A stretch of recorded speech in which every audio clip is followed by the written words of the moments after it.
What is going on, everybody? Welcome back to another edition of New York Giants Conversations. And hey, we got a lot to get into today. New York Giants minicamp just wrapped up. We're going to get into that. We're going to see who stood out, who shined, what's the buzz, what's going on. Oh. Got an echo. My fault. Slight technical difficulties. But anyway, we're definitely going to get into minicamp. We're going second year breakout players. Who in their second year do you think is going to break out and have that second year promising season? Also, we got a little bit of a film review for you, all you football nerds, man. We're going to get into a film breakdown with my man Big Pat Sports Talk, of course, our football aficionado. Also, we're going to talk about this Giants Life video that dropped on the Giants website. I want to get into a couple of things that was said during that. We got On the Money Outta Pocket and Inside the NFC East. Going to take a peek around the NFC East and see what's going on with the rest of this dang on division. So all that and much more, man. But before I get into it, man, shout out to the chat and shout out to my co-host, man, Big Pat Sports Talk, man. What's good with you, man? Welcome, bro. Man. Ready to have another Giants convo here. Talk about the New York Giants. Minicamp is on the way. Giants life. I think it was pretty interesting about the Giants life, so we'll talk about that. And we got a little bit of film review for you guys coming up on Giants Convo, man. This is where you come, relax, and let's talk about the New York Giants. Let's have a conversation, man. Got a lot of subjects to talk about, so ready to get into it. Most definitely. So hit that like, hit that share, and subscribe if you aren't subscribed already, because if you're a Giants fan, you definitely need to be subscribed to this channel and this show. So that being said, let's get into it, man. We're getting into Giants conversations. Let's do it, bro.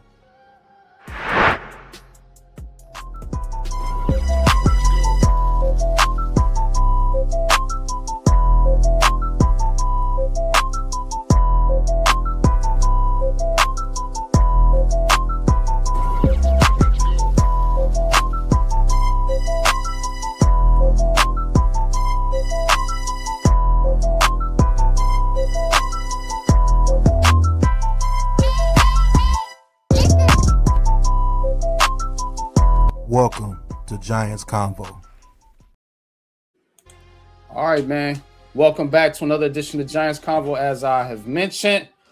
So we're going to dive right into it, man. There was a mini camp this weekend, Friday, Saturday, Giants rookie mini camp, and the guys got their numbers. And as you can see, some of the guys up there, man, Arville Reese, some of the guys spoke.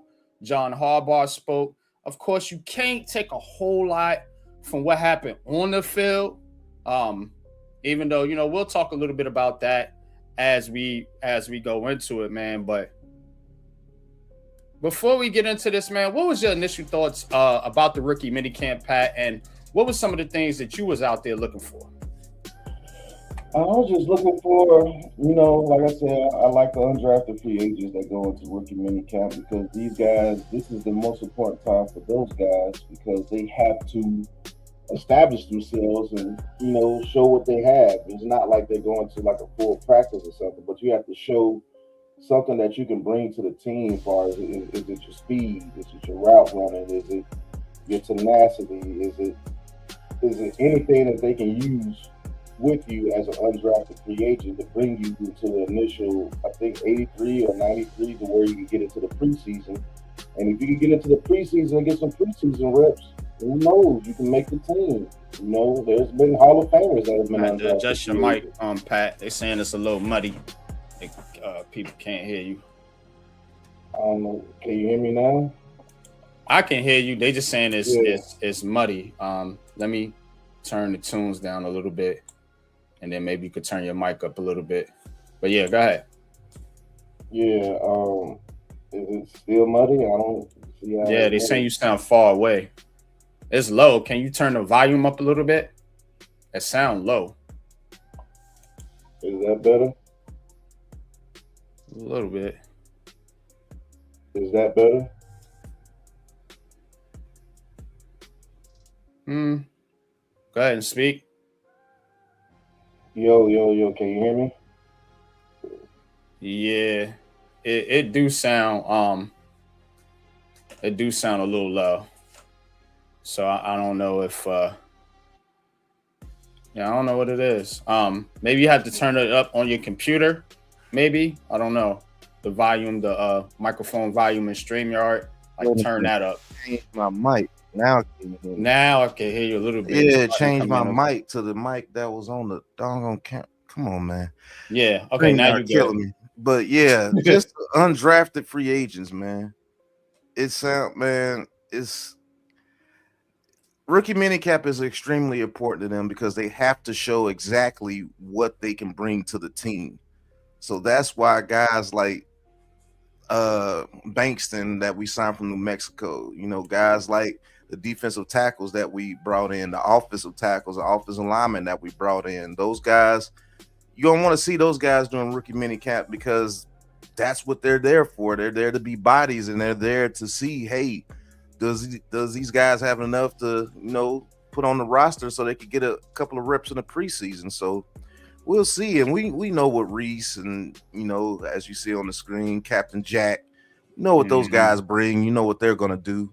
And I was excited to see Malachi Fields as well. So, there's a couple of things to see during rookie minicamp, but it's mainly for those undrafted guys and those guys that get those invites to come and see and show what they can do to see if they can earn a roster spot, which is dope. Yeah, man. So John Harbaugh talked about his goals for the rookie minicamp. So I'm gonna get into that. I'm going to hear a little bit from Coach Harbaugh here.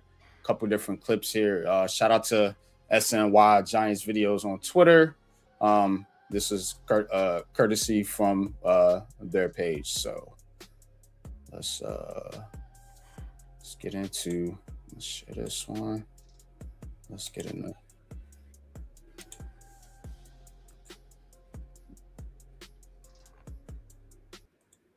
All right, you got to switch the screen back, brother, so we can see Harbaugh. There we go. All right.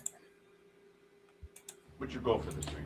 With rookie minicamp in general, what are you trying to specifically accomplish? There's probably, a goal for rookie minicamp is a great question. There's probably like different levels because you've got to meet every person in a different place. There's a lot of range of where guys are at. You've got everywhere from your 2 first-round picks, top 10 picks. I mean, that's one extreme, to guys who are on tryout basis trying to earn a shot. And so you try to accomplish all those things. You try to orientate the guys who are going to be here next week and are going to be here toward where you're going so they can be the most ready they can be to make the most out of next week and going forward. And then you try to see if you can find a couple guys too. And then with that, you need to have enough guys here to have a real practice. I mean, we want to be able to run some team periods and do a 2-minute period like we did, so we can see the guys move around like in a real kind of a football, kind of a not real football, but simulated real football. And it was a great practice. You guys saw it up there. What do you think? Did you enjoy it? It's fun to watch, right? All right, man. That's John Harbaugh. John Harbaugh, one of these cats, man, that like when he talk, he make everybody listen. You know what I'm saying? Mm-hmm. Like you hear him, he's like, yeah, did you enjoy it? Did you have a good time? Like he's engaging. You know what I'm saying? And I think that's a good thing for a head coach. And he mentioned, trying to, basically trying to simulate, trying to get enough guys out there so they can really go at it, really practice. John Harbaugh is one of those coaches, man, that everybody says it. He coaches hard in practice. they're gonna make this team physical, by the way they practice, and if you listen to the beat reporters with the New York Giants, a lot of them, they'll talk about how the practices are and how they're structured and different things like that. So just hearing him say right there that he was trying to get enough guys out there to actually have a, do drills and have an actual team period. That is refreshing to hear.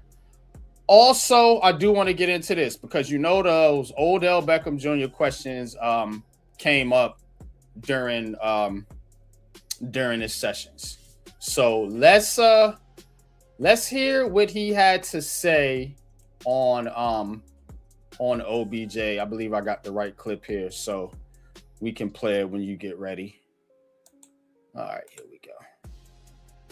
Last one, I'm wondering where you are with that as a whole, and obviously the Odell thing is something you get worked it out, where you kind of stand on that at the moment. Right. Talked to Odell a lot, probably 3-4 times in the last week, where he's at, where we're at. He's in Arizona right now training and spending time with his son. So I think the goal for right now is for him to train and get as ready as he can be, and then we'll see where we're at that time. So, for Odell, and this is the conversation that we had. We have just such an honest conversation about it. It's got to be right for both parties, and Odell wants to be the kind of player that can make a difference. I'm pretty sure that he could make a team in the National Football League, right now. But can he make a difference, and is it something he wants to do, and is his body going to hold up in the way he wants it to? All those things are questions that need to get answered for anybody at that age, Now, Odell, he's confident, man. He's confident, he's working hard, and he believes in himself. So I think we'll just play it out over the next month and into training camp and see where we're at. All right, so you heard him right there, talking about, and shout out to JCNYC for the $8 super chat, man. Appreciate you, bro. Thanks, man. Says just listen to Brandon Brown talk about players, new strategies, and overall development was awesome. World of a difference. Hopefully this elevates us. Yes, totally agree with that. Brandon Brown did speak. And some of the things he said was refreshing as well. I could pull that up for you guys here in a little bit, but let's just get back into Harbaugh real quick. And he talked about Odell, right? He talked about OBJ and where they kind of stood at, as we get into training camp with Odell Beckham Jr. Of course, Darius Slayton down with the injury, Malik Neighbors down with the injury, so. But the way he said it, Pat, you see what I'm saying? Like the way he said it, he was kind of like, he just keeps saying it's got to be right for both parties. So that tells me that somebody is not on the same page as far as it being right. You know what I'm saying? Now, whether I suspect that's Odell Beckham Jr. And it's not saying that this is an OBJ, like it's him being hateful or being an asshole or anything like that. It's just the fact that, as Harbaugh mentioned, this dude wants to play. He wants to be on a team, and he wants to contribute. He don't want to be your 4th or 5th receiver. And I'm telling you, if he comes to the Giants, he's a 4th or 5th receiver at best. So that's why he keeps saying it got to make sense for both sides. Because you're looking at it now, and you go and you sign him, and he's not going to sign for peanuts either. You're going to have to give him a decent contract. So you go and you sign him, and then you say, okay, OBJ, we got Neighbors, we got Malachi Fields, and we got Darius Slayton, and we signed Darnell Mooney. So we need you to kind of be our guy when we go to 4 wide receiver sets, knowing you're going to run the ball most of the time and be in 2 tight end sets. So, like, where does he fit? You see what I'm saying? And that's what I've been saying the whole time. Not a knock on OBJ. It's not a knock on the Giants, all the Giants fans. It's just not the right time for this to happen. It's not. The time is bad. Now, again, that's why he said training camp, because I think they want to see where Neighbors is at, where Slayton is at. If anybody else pops up with an injury, then you could say, okay, OBJ, you know, we're gonna be missing Leak for a couple weeks. You know, Slay might be down, you know, for half the season, whatever the case is. We need you out there, you know, to be our number 2 or number 3. That situation I can see happening. Outside of that, it's not happening, y'all. It's not happening. Man stood up there and pretty much told you that without outright saying it. But go ahead, Pat. Yeah, that's what I said from the very beginning. I said it's going to have to make sense for both parties. And right now, for Odell Beckham, it's just not making sense. I mean, not if he wants to actually come out there and contribute. Now, if he just wants to be a mascot, because that's basically what it would be, you know, bring him in. He'll put butts in seats. That's for sure. But does he want to be that guy that comes in and garbage time situations if we're beating up on a team, or if we're running a 4 receiver set or 5 receiver set, which, like you said, I doubt we run a bunch of that with the way John Harbaugh wants to run this offense. We're going to be running the ball primarily, and so that's going to get Malachi Fields on the field a little bit more because he's the best. See, they getting ready. Say, yeah, he's boy, the best blocker on the team as far from the position, and Harbaugh mentioned to get out there. So, are you going to take reps away from Malachi for Odell Beckham Jr.? Are you going to take reps away from Slayton or Darnell Mooney? Heck, are you going to take reps away from Neighbors in certain aspects as far as getting receivers? And you already know Isaiah Likely and Theo Johnson is going to be a big part of the passing game because he uses the tight ends a lot. So where does he fit in? That's why he keeps saying it has to make sense for both sides. Odell Beckham has to decide, does he want to come here and be third wheel at best? And I think that's beneath Odell Beckham Jr., to be honest with you. But we'll see. But there's no harm on either side. It just doesn't work. And that's just the way it is. Yeah, that's kind of how I see it too, bro. I don't see how it works for either side, you know, and it's not like I said, it's not nothing that is. It's like, you know, oh man, what the hell? You know what I'm saying? It's just it's bad timing. You know, it's one of those things where it's just bad timing.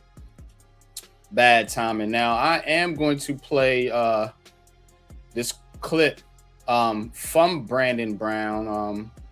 Shout out to JCNYC, and he's gonna talk about Malachi Fields, and we're going to transition into our rookie expectations. Like, how do we feel some of these guys are gonna do this year? What is your expectations for some of these players? Personally, you know, I want them to just develop. You know, I don't need nobody except maybe that guy. He has to be out there immediately, but just because the state of our guard spot.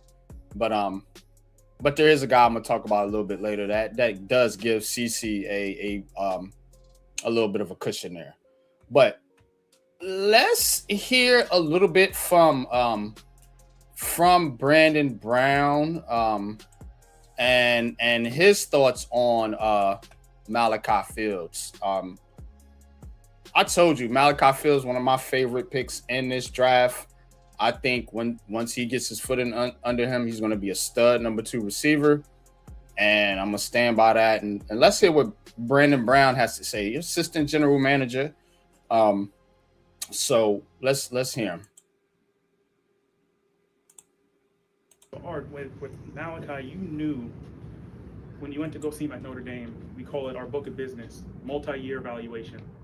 You knew that he was a high school quarterback.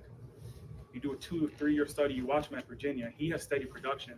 You actually get to see him from multiple wide receiver alignments, whether he's in the big slot, a different route tree on the perimeter, what he can do in terms of the top of the route, sinking for a big man, talking about working around the clock. You know, whether we talk about the playing above the rim. We saw all that this year at Notre Dame. You go back into 2 years prior at Virginia, you know, he's working at, call it 6 o'clock, 4 o'clock, reaching down, adjusting his body for a guy who's, you know, 6'4" plus and really 215 to 220. And with Malachi, we knew the kind of person we were getting. He was the same guy at Virginia, the same worker at Notre Dame. There was consistency in the person, consistency of the approach, and then he shows up at Senior Bowl and does it again. So just seeing high level of consistency in different arenas over multiple years, it gives you comfort of knowing what you're going to get year one. That's going to be low startup costs in terms of getting the player on the field and contributing for us. Yeah. So you heard Brandon Brown speak there about Mr. Malachi Fields. Now,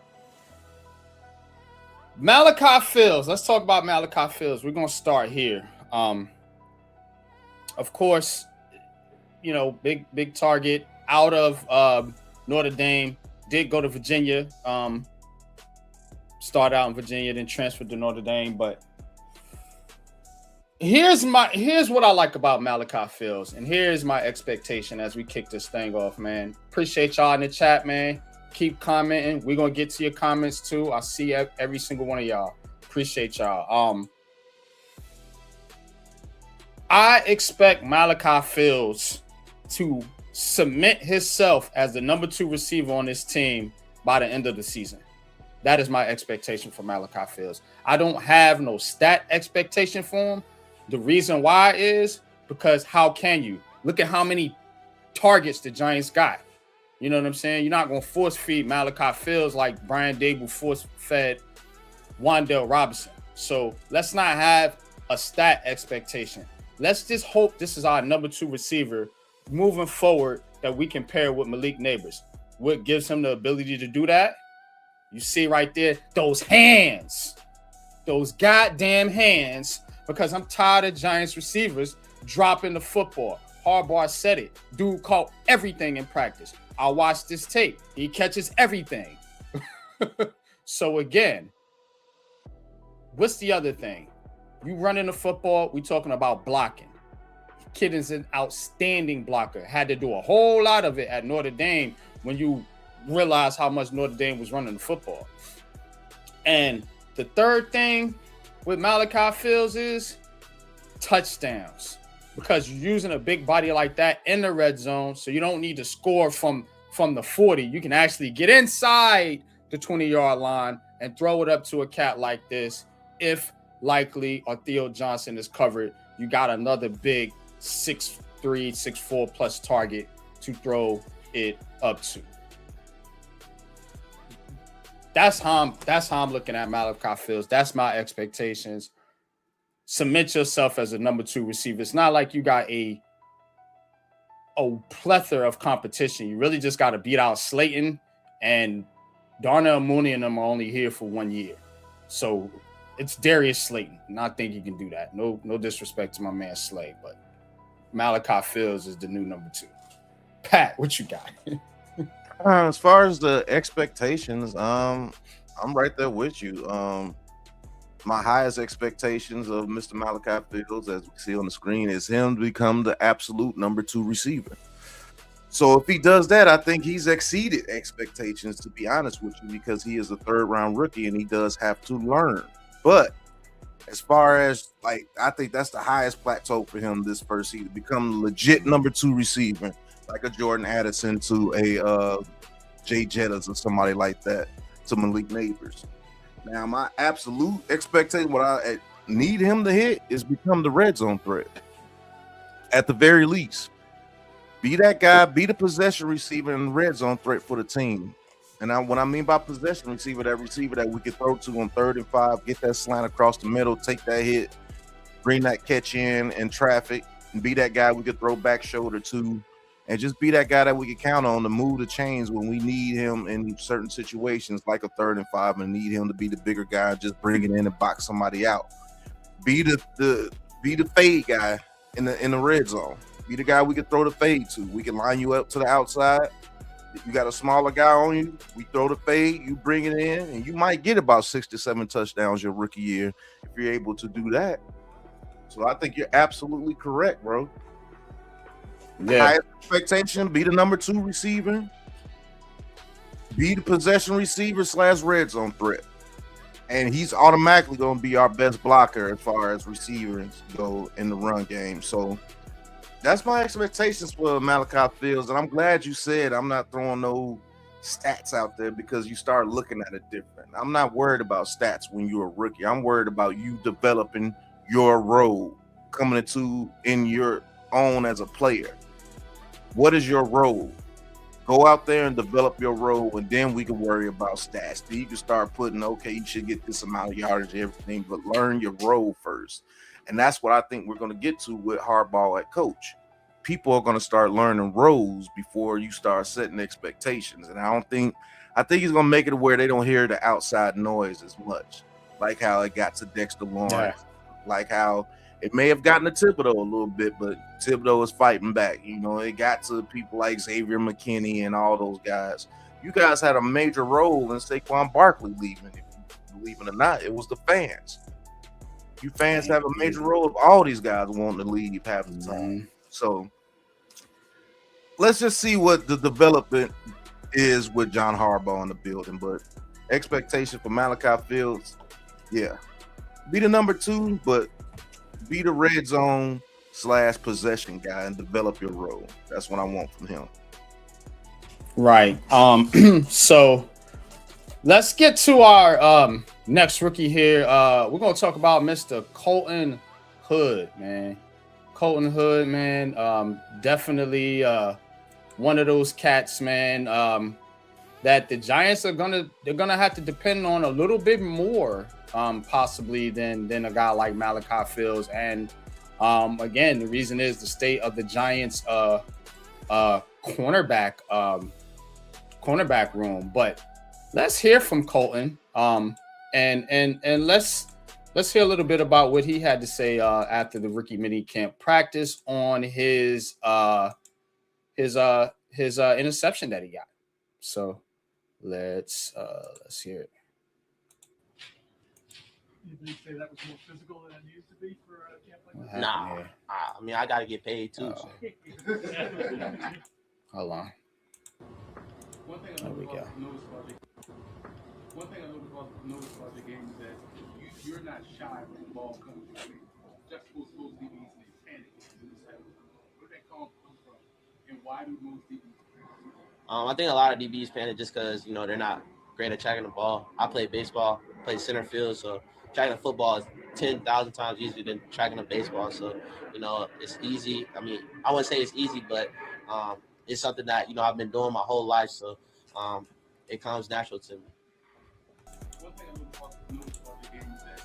All right, so get to hear a little bit from Colton Hood right there, talking about his interception, talking about tracking the ball and how it's natural to him, because he played baseball. And look, Colton Hood, I'm gonna say the same thing I said about Malachi Fields. I expect him to at least be a number 2 corner, at least. I'm not gonna put the number 1 role on Colton Hood, but I'm gonna go a little bit sooner with Colton though. I said end of the year with Malachi Fields.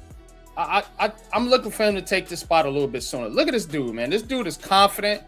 He's a dog. You can hear his demeanor and how he talks and that's why I like playing these interviews. Kind of get a vibe from a guy. I think he's confident. I think he's gonna go out there and do it, man. And he spoke about those ball skills. We need a corner with those ball skills, man, to be able to come up with those interceptions. And again, Harbaugh talked about press man. He talked in this interview. Y'all can go watch the full scope of these interviews on Giants.com or SNY if you choose to do so. But Harbaugh spoke a lot about Colton Hood and how he had him out there in press. The Giants want to play press man. Colton Hood, you got to beat out Deonte Banks, Paulson Adebo, and Greg Newsome. I expect you to beat out at least 2 of them to be the number 2 corner on this team. Now, can he develop to the top guy? Maybe, but I'm not going to put that expectation on him right now this season, because you got to think Banks' option didn't get picked up. Bye-bye. Greg Newsome, 1-year deal. Bye-bye. Posting the Debo, you want to get out that contract by next year. So we need Colton Hood to step up and be a top corner for this team. Not maybe the number one guy, but at least be a starter. That's my expectation. What you got? My expectations for Hood is to actually go out there and be the press man corner that the Giants want him to be, and drafted him to be. And if he does develop that, I mean, he is going to get reps on the outside. I mean, the only people in front of him is Deontay Banks, Newsome, and Paulson Adebo, and all those guys could possibly not be here next year. Deontay Banks on his last year, he got his fifth-year option decline. Paulson Adebo, you're going to want to get out that contract after this year. Greg Newsome only has a one-year deal. Cordell Flott has went to Tennessee. Drew Phillips is only a slot corner. So it is going to be Colton Hood. I'm not even going to say his expectations. I think it's a must. It's a must that this kid step up and at least be the number 2 by the end of this year. Because you're hoping that Paulson Adebo can, turn the corner and be that number 1 corner that you gave him the money to be. But I'm not seeing that happening no time soon. Are you dependent on Deontay Banks? I think he's a better kick returner than a DB right now, but maybe it was the development of him that slowed his progress down, because when he was a press corner and wing system, he actually looked like a number 1 draft pick, a first-round draft pick. So maybe he can get back to that. Greg Newsome, let's see if he can get back to what he was doing with the Cleveland Browns, because he was better in press man coverage. So what I want to happen is this kid to have to sit and learn, because our other guys have stepped up so much. But I believe the expectations are going to be heavy on this kid his first year. And is it fair? I don't know. Harbaugh does have a relationship with him. He worked with his uncle. I forgot Rod Hood was his uncle. Yeah. So he has expectations for Colton Hood, and maybe that's why he's a Giant. To be honest with you, since that defensive tackle from Ohio State was taken, Colton Hood was next on the board. They said it in the show. So we'll see, man. I just hope this kid doesn't get thrown to the wolves out of necessity, just to wrap it up, to be honest with you. I hope he doesn't have to go out there because we have no choice. Yeah. And I think the Giants have built a team that Locked On Commanders, man. Shout out to you, man. Appreciate you. We're gonna get into Inside the NFC East here pretty soon. Locked On Commanders, man. So keep it locked here. Gonna be talking about your Commanders. Some interesting things going over there in Washington, man. Definitely waiting to dive into that, man. I got it cooked up for you, man. So appreciate you. Make sure you hit that like and subscribe for us. We do this every Sunday. All right. Let's get into our next guy here, and that is Mr. CC Mauigoa. So we're gonna get into hear a little bit about what CC had to say about playing guard. Of course, that's where he's gonna be starting out at guard for the New York Giants. So let's hear what my man CC had to say on that. Thank you for tuning in, and we from right here, brother. You.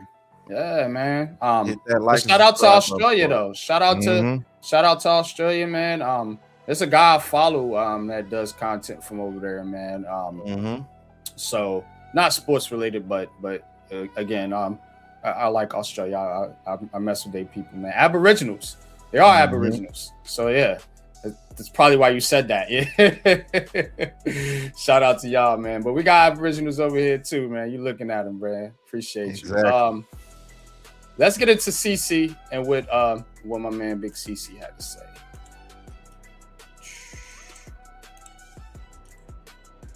Down in Miami, was that over the last year, all along? I mean, how often did you do it? Yeah, I mean, practice in some practices.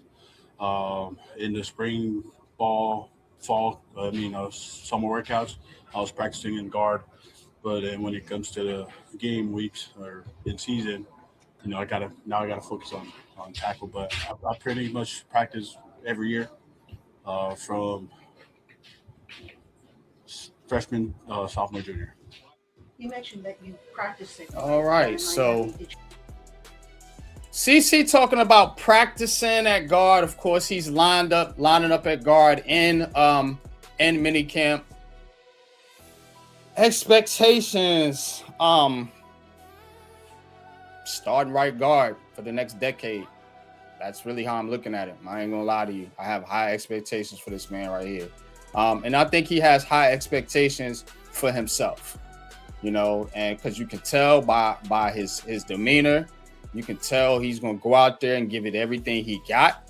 And that's what John Harbaugh wants.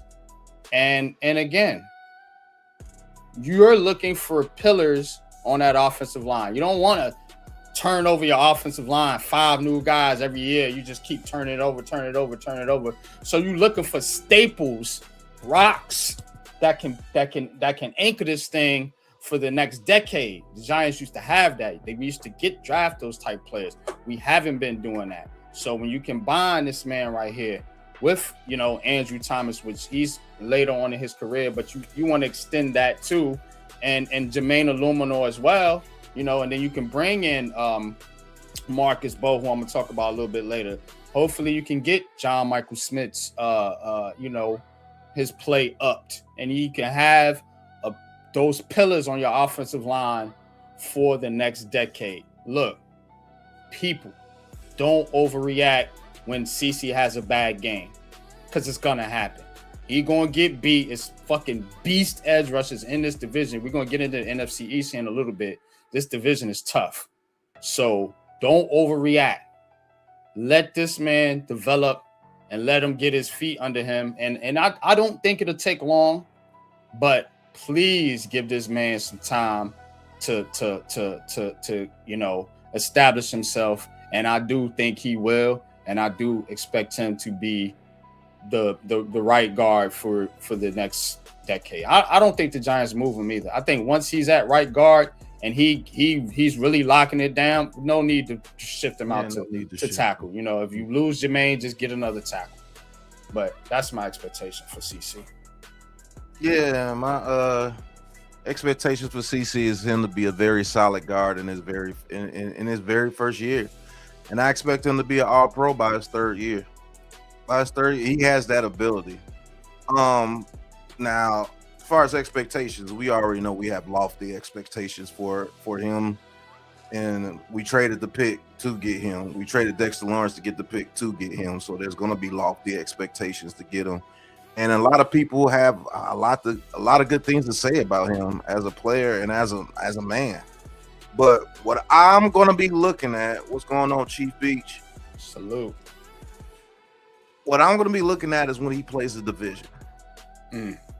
All those divisional games, I want to see progress in each one of those divisional games, because I think those are going to be the tougher games.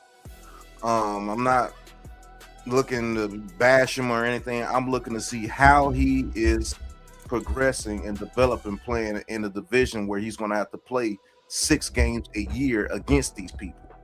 He's going to have to go against Jordan Davis and Jalen Carter twice a year. See what I'm saying? He's going to have to go against Quentin Williams and Kenny Clark twice a year.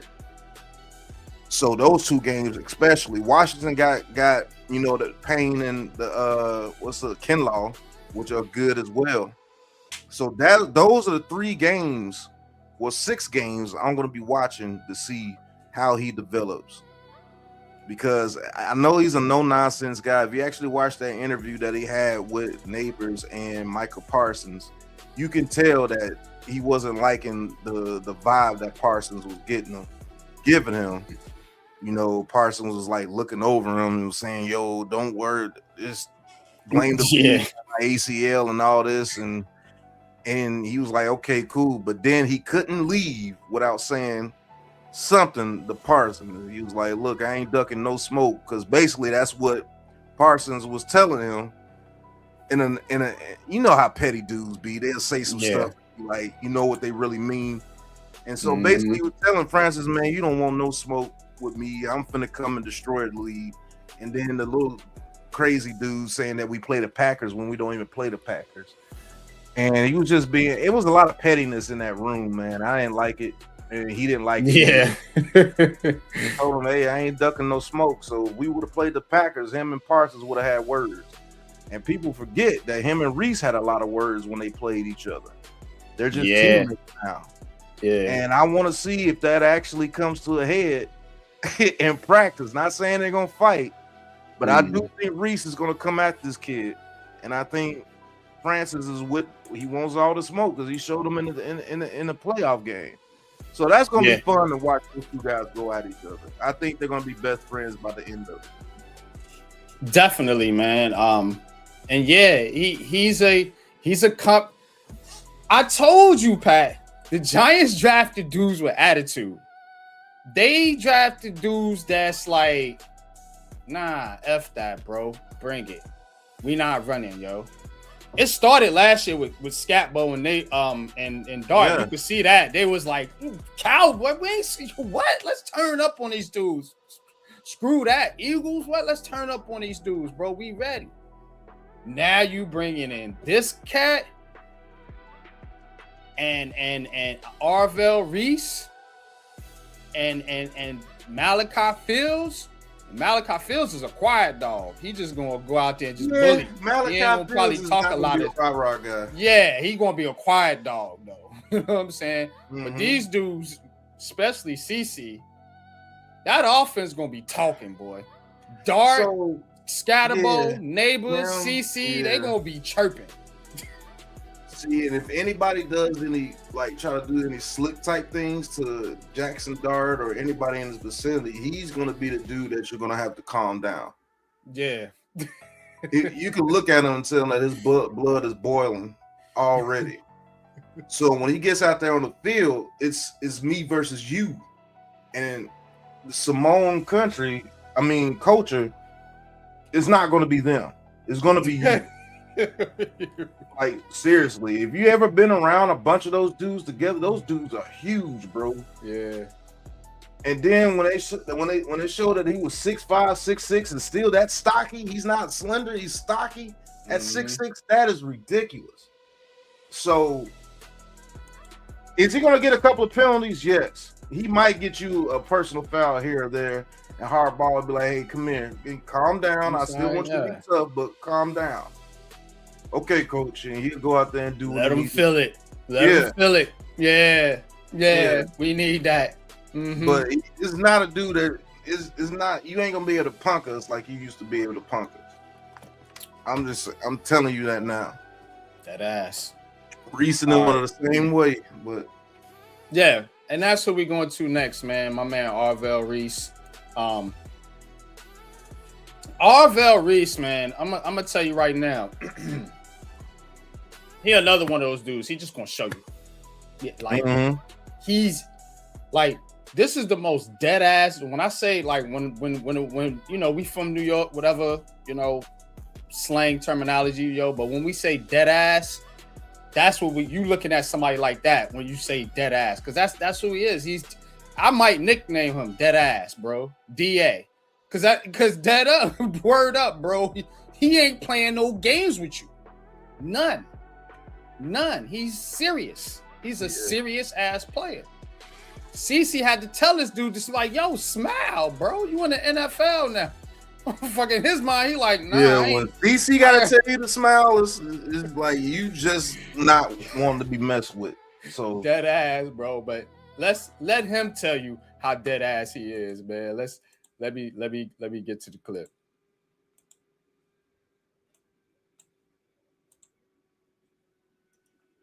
I already know CC, you know. How about CC? I don't know. No, I already know CC, you know, I played against him, so I already know what he about. You know, he play hard, play with an edge, you know, he get after it, so yeah, I already know what he about. How about CC? I don't know. So hold on, let me play this. I already know CC, you know, I played against him, so I already know what he about. Here. You know, he play hard, play with an edge, you know, he showed that I'm one of those guys who's willing to get better. What do you want to show them right away? I want to show the team right away that I'm one of those guys who, you know, rather be seen and not hurt, especially as a rookie. I feel like that's what you got to do. You got to know what you're going on the field before you try to say what you're about. So, just get on the field, minimize mistakes, and just show that I'm one of those guys who's willing to get better every day. And that's what I'm talking about, bro. Like, nah, bro, I'm just gonna show you. I ain't gotta get up to y'all media clowns and do all this talking and hoobla, blue blah, and puffing out my chest. I'm just gonna go out there and show you MFers what I'm finna do to the NFC East. Yes, goons. This is a goon. You got a goon on defense. You got a goon on offense. And he ain't no thuggish, like you said. He ain't out there, no, bro. He just out there like, I'm not saying none of y'all. I'll show you what I'm gonna do. You're gonna see. You're gonna see. Expectations for Arville Reese. Man, again, I'm not gonna put no stat expectations. Like he said, I want to see the intensity, the aggressiveness. Main thing I want Arville Reese to do from a football standpoint, which I think he can do very well, is just make your tackles. That's it. Just make your tackles. Because if he makes his tackles, he's going to have a whole bunch of tackles, a whole bunch of sacks, a whole bunch of tackles for losses. You know why? Because he's going to get there. He's going to get to the ball carrier, dog. One of them going to get there. So, again, I'm just looking for him to make his tackles. Play fundamental sound football. Show them, like you said, that this league ain't too big for you and that you could fit in at off-ball linebacker because everybody's saying you an edge rusher and you this, you that. Nah. Show these dudes who you are and show them the type of impact that you can make on this team, man. And that's what I'm looking for from Arville Reese, man. Make your tackles and show people the type of impact having actual linebackers out there and what a difference it can make, and that's one of the main things that a linebacker can help with. Making your tackles and helping to run support. That's a small goal for a 5th overall pick, but that's how I'm seeing it right here. Just because the Giants have so many dogs out there, how can you put high stat expectations on Arville Reese when Kayvon Thibodeau, Abdul Carter, and Brian Burns are all looking to get theirs because those guys are looking to get contracts. But that's my expectation. I just love this dude's demeanor, bro. Dead ass. DA. Yeah, that's the perfect name for him. Is what he is. He's dead ass. You talk to him, he's dead ass serious, and he's gonna think before he answers your question. And if it seems stupid to him, I don't understand how I'm supposed to answer that question. He'll move on. Mm-hmm. So I like that he's very calculated. So what the expectation I have for Arville Reese is to be the weapon that they drafted him to be. He's going to be the guy. He's going to be the cleanup man. He's going to be the man that they put in spies against people like Jaden Daniels and things of such. He's going to chase those guys around and make their lives a living hell. He's going to blitz when he's told to blitz. He's going to come off the edge when he's told to come off the edge. And he's going to stop the run when he's told to stop the run. The expectations of him is to earn reps, because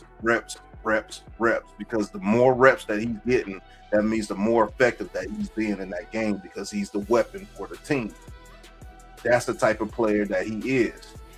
And people need to understand that this is not going to be a traditional defense where you're going to see a guys getting 180 tackles. No, this is going to be a team, bro, on both sides of the ball. It's going to be a team effort. There's going to be games where Thibodeau is not getting any clock because Reese is turning it up. It's going to be times where Reese is not going to be turning it up because Abdul Carter and Burns are the ones that's getting the burn there. They have the advantage. We are going to attack your weakness and dictate the game to you. And when you do that as a team defense, not many people get major stats. It might be one guy. And that might be Tremaine Edmonds because he's the only guy that's not going to be able to be interchanged. He has to be out there on the field. But Reese, you could put Michael McFadden in there. or Reese, or you could put up Dual Carter next to Tremaine Edmonds, or you could put Brian Burns there, put Reese down, Thibodeau at the, you know what I'm saying? So it's going to be all over the place, and people are going to try to compare him to Sonny Styles immediately because they both got 52. And you seen that, right? I seen that too. I was thinking about that when I was doing it's gonna be comparison research for sure. It was like, oh shit, he's on now, boy. And what I can't stand about this fan base, bro, is they're gonna base everything off stats with each and every last one of these draft picks, and we're not building a team based off stats. We're building a team based off a culture and based off what they're gonna do to that team in that game. If we were going to stop the run, maybe Reese needs to be on the edge a little bit more compared to Abdul Carter because he can hold the edge better. So maybe Abdul Carter switches to off ball linebacker, and he's not going to get as many minutes as he used to be, and Reese will get those edge minutes because we're playing somebody like the Eagles, and we need somebody that's going to be able to hold that edge. So if I can move Abdul Carter and let him run free and let this monster hold the edge better than anybody as far as the edge rushers, then yeah, he's going to get those reps, and maybe he does get a sack or two in that game because he's running the edge. So it's going to be fun to watch. It's going to be fun to watch for people who love football. I'm going to say that. If you love football, you're going to like watching this defense this year. I promise you are, because Harbaugh is going to work, and those guys are going to play all over the field, and Reese may only have 60 to 70 tackles throughout the year. You don't know why? Because he's chasing around quarterbacks. He's in spy. He's running underneath drag routes because he's fast enough to do it and recognizes it. So you're gonna have a lot of people bashing this kid, and I already see it, but it's gonna be fun to watch this year. Yeah, man. I can't wait, bro. Honestly, man, I can't wait for this kid to get on the field. And look, we got a dog, bro. We got a few of them, man. And like I said, the Giants are finally becoming a tough team. Shout out to Chef Spicy Noodle, man. Appreciate y'all. It's a bunch of y'all in the chat. Easy Cash, salute, man. Dane, the beautiful monster, salute. Iman Perry, of course, salute. Coach, salute. King Jers, salute. I see y'all in the chat. Keep tapping in. This is Giants Conversations. Iman says we got some football players. Yeah, and that's the thing right there. You know, guys are just raw football players. You know, that love the game, and that's what Harbaugh talked about. You know, you seen the Giants, right? You seen how they was moving? They was bringing in rappers, guys that was more worried about their rap career than playing football. Kadarius Toney, Darren Waller. I'm just saying, I ain't knocking nobody, but you know, I love rap. Come from the hip hop era, but talking about football, bro. Your focus gotta be locked in, and that's what coaches is looking for, man. You know, guys that are locked in. We can go through a couple more before we get into our second year expectations. I don't have a lot of expectations for the 6th round picks because they're 6th round picks. So that's why I didn't really have a ton of information to talk about, but we'll go through it real quick. Bobby, Jamison, Travis. I think if I'm being realistic, man, just get a roster spot. Get a roster spot and you know, be a run stuffer. I mean, that's really what you asking this kid to do. I mean, can you take DJ Reader's spot in a year or two? You see what I'm saying? That's why I'm looking at Bobby, Jamison, Travis. Learn under DJ Reader, Shelby Harris, the veterans that's in here, Lake Fontu. Learn under them, get you some experience, and not even maybe in 2 years, because they signed Reader to a 2-year deal. Maybe in 2 years, you can be that run stuffer that the Giants need, and they won't have to draft one high in the draft, you know, because they already have you on the roster. So at worst case scenario, be a solid backup. But yeah, the coach says this new coach mindset has reinvigorated my passion for the New York Giants. I'm so excited to see development and eventual execution of these players. I'm right there with you. I was very down on the Giants for some years, and I'm excited. I'm excited to see what they're going to do this year. And I kept my word. I said I was not going to support the Giants with Brian Daboll as the coach. Brian Daboll's not here anymore. I don't have to hold that grudge towards the Giants no more. So I'm coming at it with fresh eyes. That's why I'm speaking to you guys. I'm speaking to you now. I'm not dogging them. I'm just keeping it even, kill, and fair. You know what I mean? So, but I am excited about calling Giants games this year, more so than I have been in the past. But Bobby Jameson, Travis, Pat, shout out to you, Cave. Appreciate you, man. I'll be tapped into you guys later on today with the Knicks playoff game, man. So shout out to you. But yeah, what you got on Bobby? Bobby. Bobby. No, Bobby. But expectations. Get your roster spot. Get your roster spot as a 6th round pick. Nothing's guaranteed to a 6th round pick. That's for sure. 6, 7 round is almost like undrafted free agents, to be honest with you. If they don't show anything, there will be another person that comes and takes their spot. So earn your roster spot.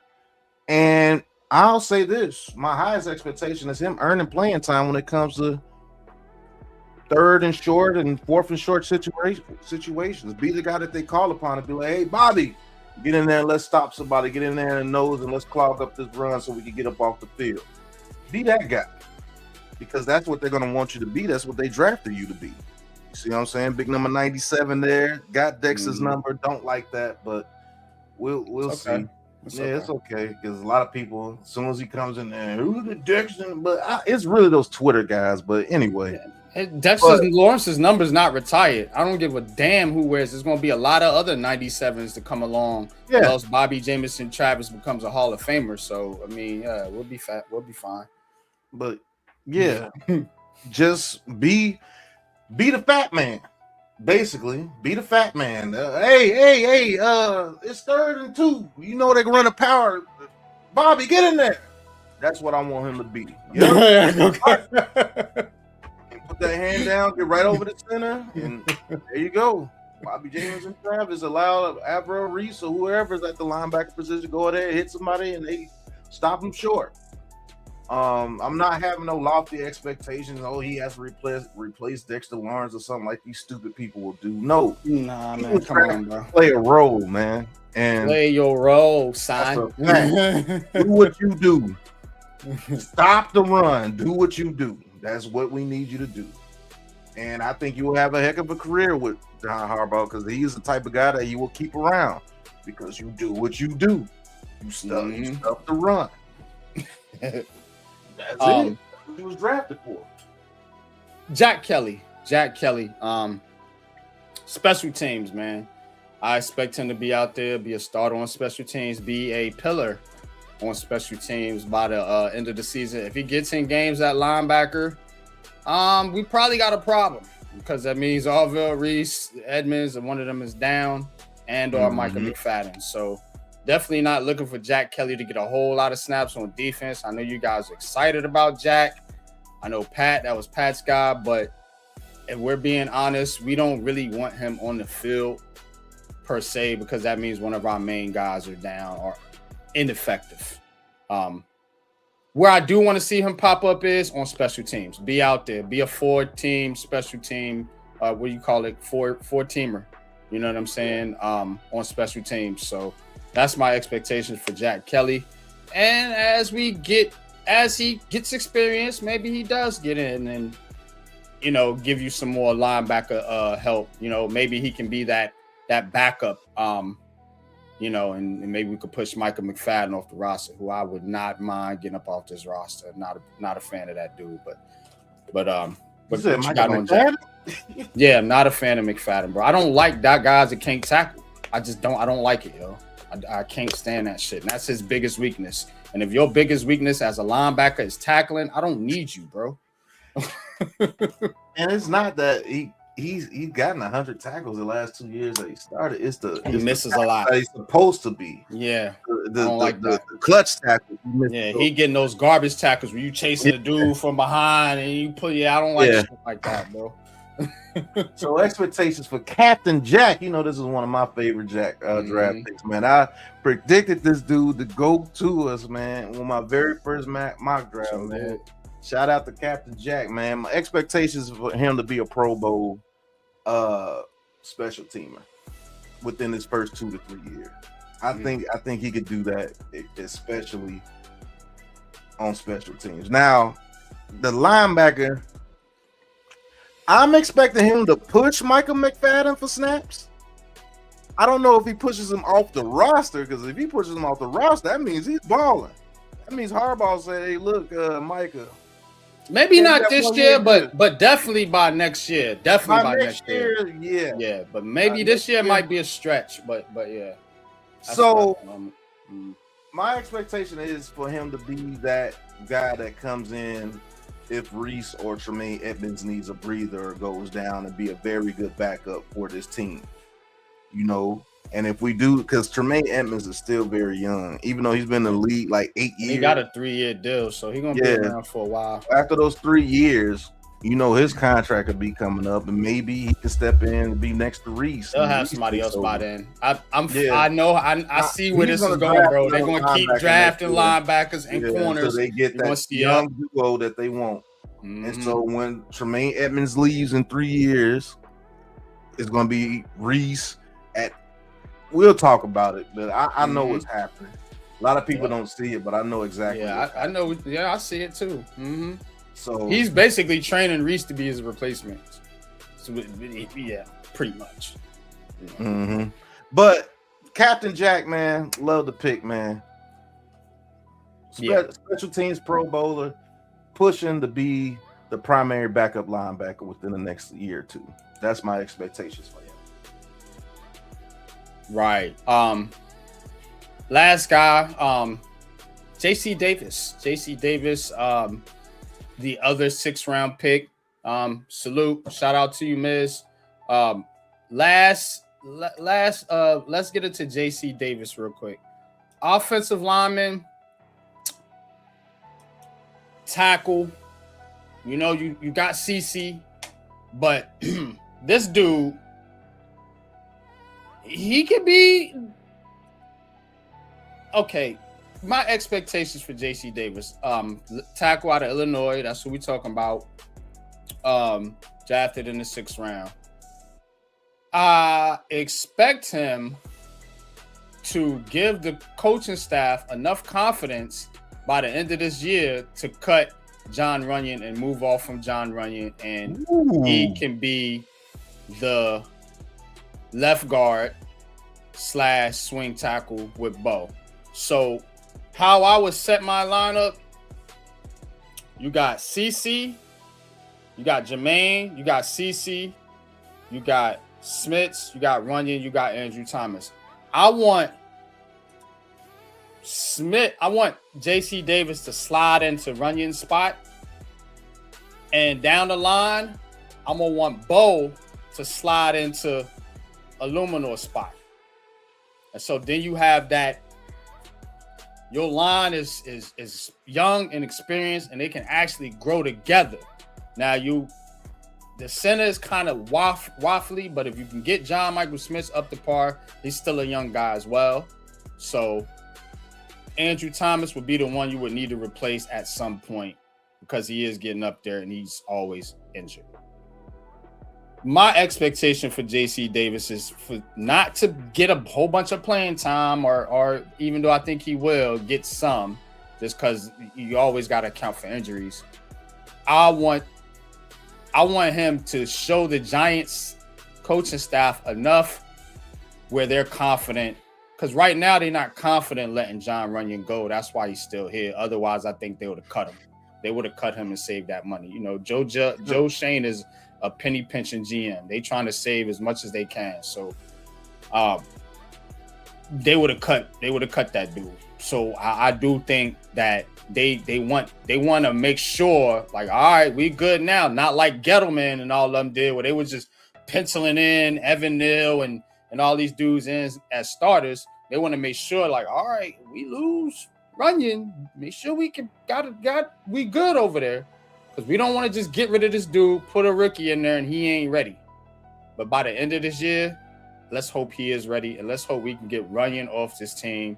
And I want some road graders out there, man, so we can really get this running game going downhill. But that's my expectations for JC Davis. A little bit higher expectations, but I got high expectations for these linemen, bro. I don't know why, man. I'm tired of this Giants line being bad, bro. I'm tired of it. But what you got on JC? I know we're gonna get into JC Davis a little bit later. Yeah, JC Davis, I'm with you. Expectations is to push to be that backup left guard swing tackle position. And the push it to where, you know, John Runyon's high contract is like, yeah, we could put JC in there and save a lot of money. And he's developed himself into being a left guard. I think that is the plan for him. In all honesty, I think they're going to work with this kid a lot.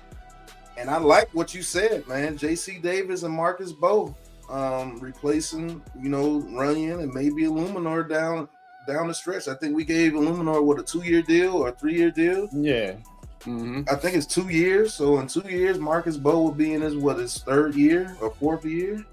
Well, 3rd year, going into his 4th year. Mm-hmm. And all those guys will be young. And yeah, we have our own version of the Dallas Cowboys and Eagles line.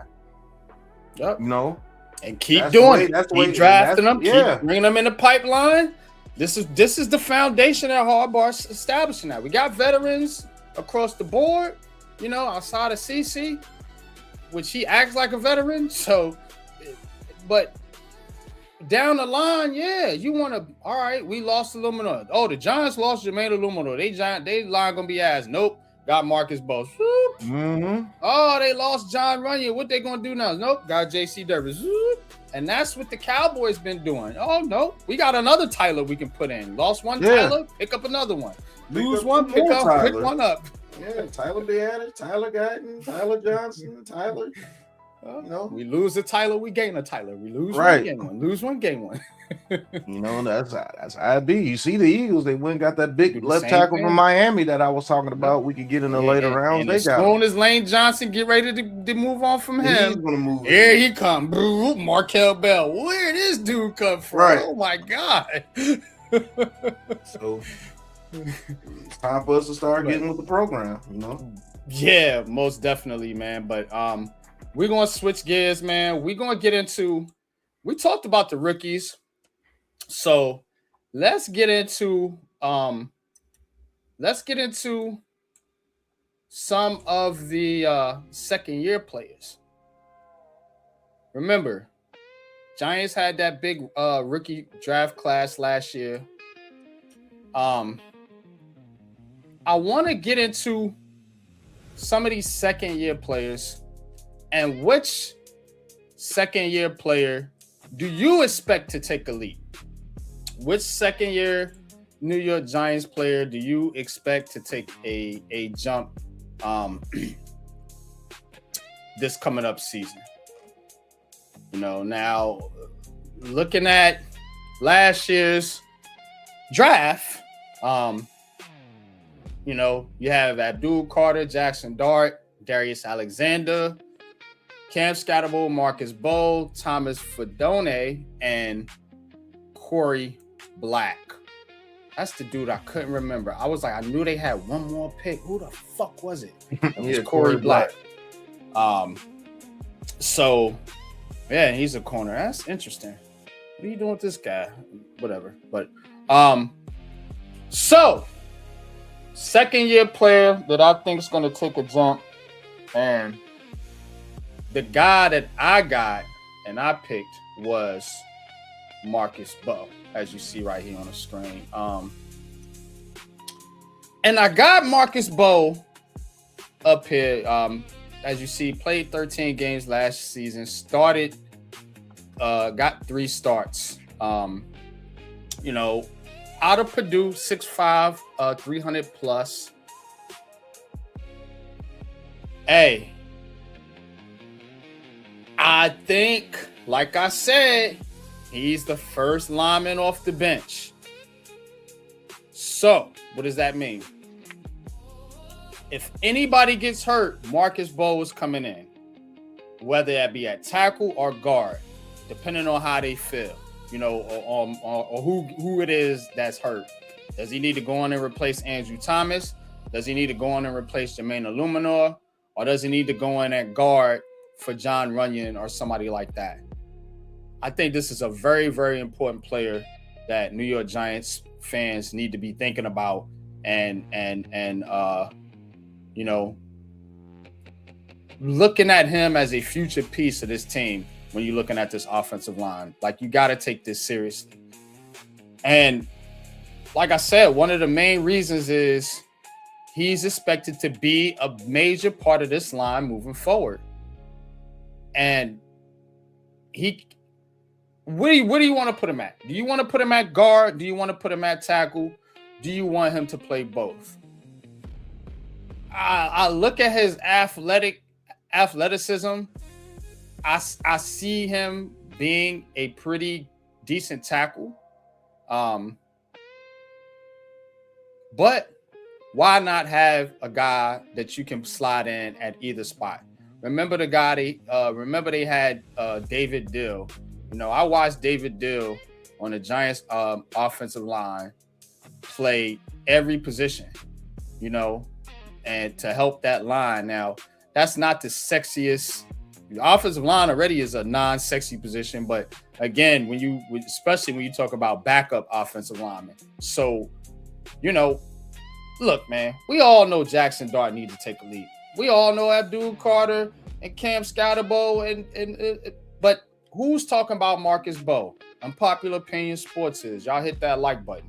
This is a key player to this Giants offense, because if you're a real Giants fan, you know there's gonna be injuries. John Harbaugh don't change the fact that players do get hurt, especially on the New York Giants. It happens. It doesn't matter who's coaching. Bill Parcells to Tom Coughlin to fucking Joe Judge. It don't matter. The players are gonna get hurt.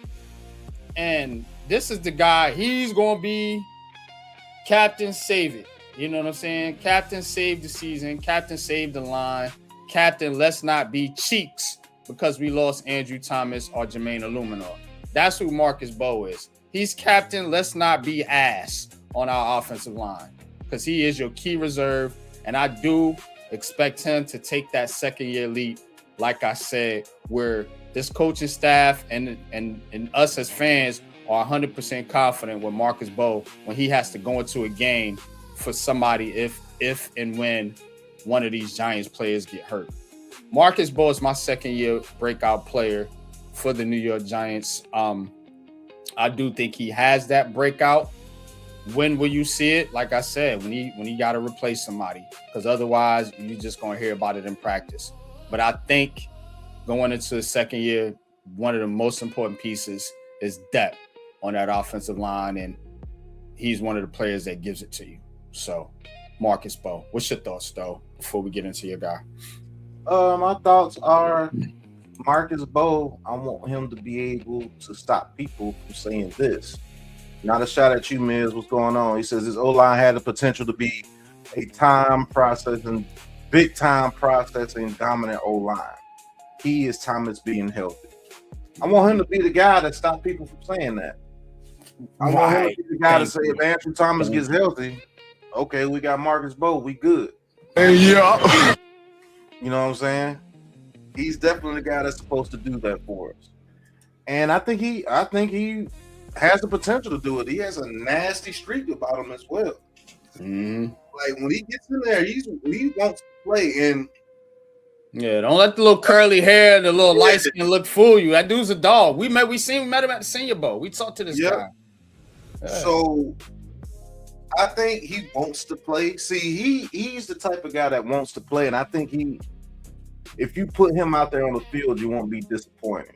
Will he have some growing pains? Yeah, because he's not getting a lot of reps because of Andrew Thomas. But guard, somebody even just said center. That's interesting. I don't think he cares where you put him at. That's interesting. He wants to play. If I'm looking at it, I don't think center is out of the picture. You know, Not if you can do it. Yeah, if you honestly are kind of iffy on John Michael Smith, I think this guy can do it. I mean, he's got the size. He's a smaller lineman. And 300 pounds don't sound like a smaller lineman, but when we be scouting these linemen, man, these dudes be 350. Coach just put in. They got a 410-pound lineman out there. Yeah, that's somewhere. crazy work. So this is a smaller. Yeah, this is a smaller lineman. Weight wise, so yeah, I think he fits perfect at center, you know, or as a light tackle, athletic tackle. Not sure of guard, because those guards tend to be a little bit fatter, stronger. They carry a little bit more stomach on them. You know what I'm saying? So, yeah, man. But yeah, definitely got high expectations for Marcus Bowman. But couple comments here. It says Darius Alexander, that is a good one. I thought about him as well. Yeah, when that's somebody you could definitely put as a breakout player as well. Uses his hands good. Pause. Yeah, yep. That's the athleticism. Hands, feet, mirroring. Where you going? You going here? You going there? That, see what I'm saying? That's where them light guys can really excel at, you know what I'm saying? Now when you get bull rush, you know, you're gonna have to get a little bit strong on that bull rush. Mm-hmm. You see what I'm saying? But as far as, you know, just stand in front of a dude, I think he'll be fine. But again, center, that's a good shout out to you, Mac with the Vortex. That's a good one.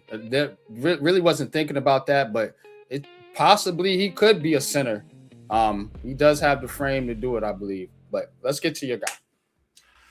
Okay, well, my second year guy is going to be the obvious choice. It's going to be Mr. Abdul Carter. I think his role expands this year, and I think he gets to attack a lot more this year within John Harbaugh's system. And he got to keep Chuck, who knew how to use him. You know what I'm saying? Chuck knew how to use him, so Chuck is going to tell Harbaugh, hey, look, this guy, how you got to use Mr. Carter, man. He's going to fly around the field. He's going to do whatever you need him to do. Just make sure that he's off the ball and he can fly around the field and he'll make some plays for you. Let him rush that quarterback. Can I say I think he might get a double-digit sack season this year? Because I think he's going to get a lot more reps at the edge over Kayvon Thibodeau this year. Not to say that Kayvon Thibodeau is not a good player. I think they're going to use Kayvon Thibodeau more on the inside of the line at that 3-tech. Let him and Brian Burns go for what they know, which is hunt quarterbacks and get after it. So this is my second year player that's going to take a lead, second year breakout player, however you want to say it. Yeah, it's going to be, this defense is going to be fun, bro. Yeah, it's going to be fast. We're going to be flying. Will we make some mistakes? Yeah. Being a little too over aggressive sometimes? Yeah. But if you're looking for aggressive defense, if you're looking for a fast defense, the way Harbaugh is getting these players and putting them together, it's going to be a lot of quarterbacks running away from them, just like how Drake May is right there. This year. And I think this guy's going to have a really, really great fun time this year playing football. This might be Carter's breakout year. I'm telling you. I can see it. But that's my guy, man. Second year player, take a leap, obvious choice, Mr. Abdul Carter. I think we need him. I think we need him to take that leap. Because what's everybody saying? Oh, we can get rid of Kayvon Thibodeau because we got Abdul Carter and Brian Burns and Arville Reese. And well, Abdul Carter ain't the guy you think he is, then you can't say that. And you can't dismiss a Kayvon Thibodeau. So yeah, I'm with you. His second year leap will push Kayvon Thibodeau off this team next year. Don't think they sign him back. and they let him walk. But if you don't feel confident about Abdul Carter because he didn't take a second-year leap, and you got to sit here and say, maybe we should move off Kayvon Thibodeau so quickly. You see? But I'm totally with you. I think he does. I mean, these dudes are fast, bro. That's really, they're fast, and they're gonna get there, bro. Like, one-on-one, when this guy's gonna be getting as many one-on-ones as he's gonna get this year, I'm telling you, bro. It's gonna be a breakout year. I truly believe that. And I think he breaks out because they are going to put more emphasis on Brian Burns because how Brian Burns went ape shit last year.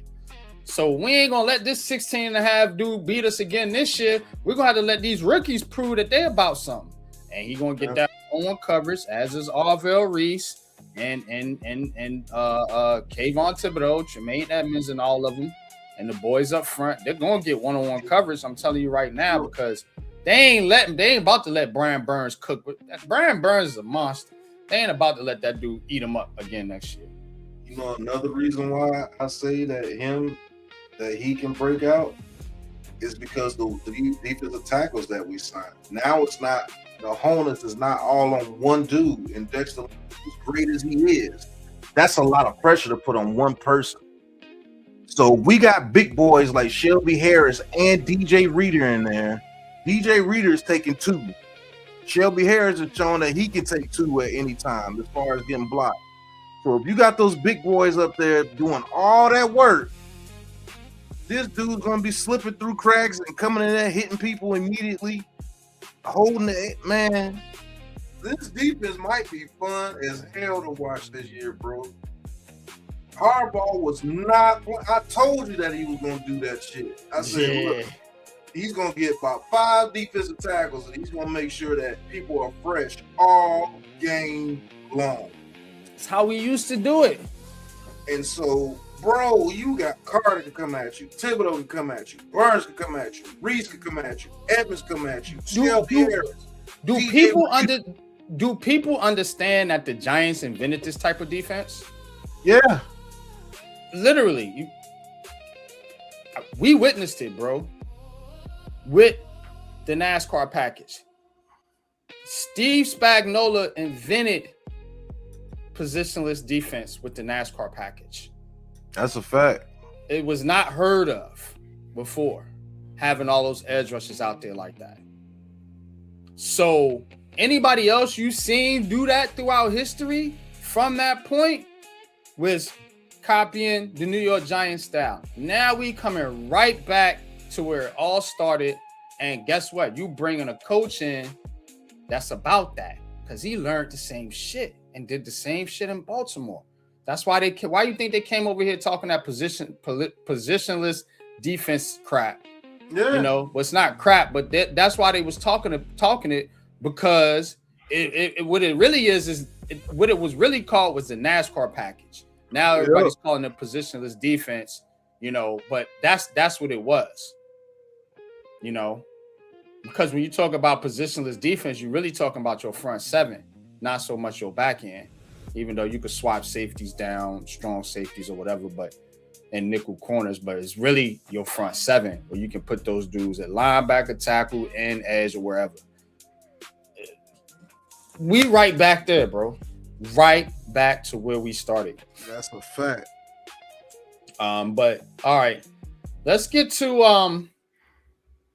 I'm going to switch gears here, and I'm going to go to Little Known Giants. Little Known Giants segment that I got here, and we just want to talk about some of the guys that you don't look. Giants got a 90-man roster, you know, and as Giants content creators, you know, if you're really taking this serious, you looking up and down that roster, and you should know these players. You know, I did a couple. We did Bull Collins, who I think got cut after poor guy. But I did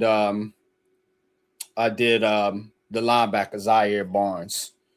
2 guys on the back end of the roster that are actually fighting for roster spots. But the guy I'm gonna bring up today is a guy that has a roster spot, man, and people just don't talk about him or really acknowledge that he's on the team. But I do believe he's an important piece.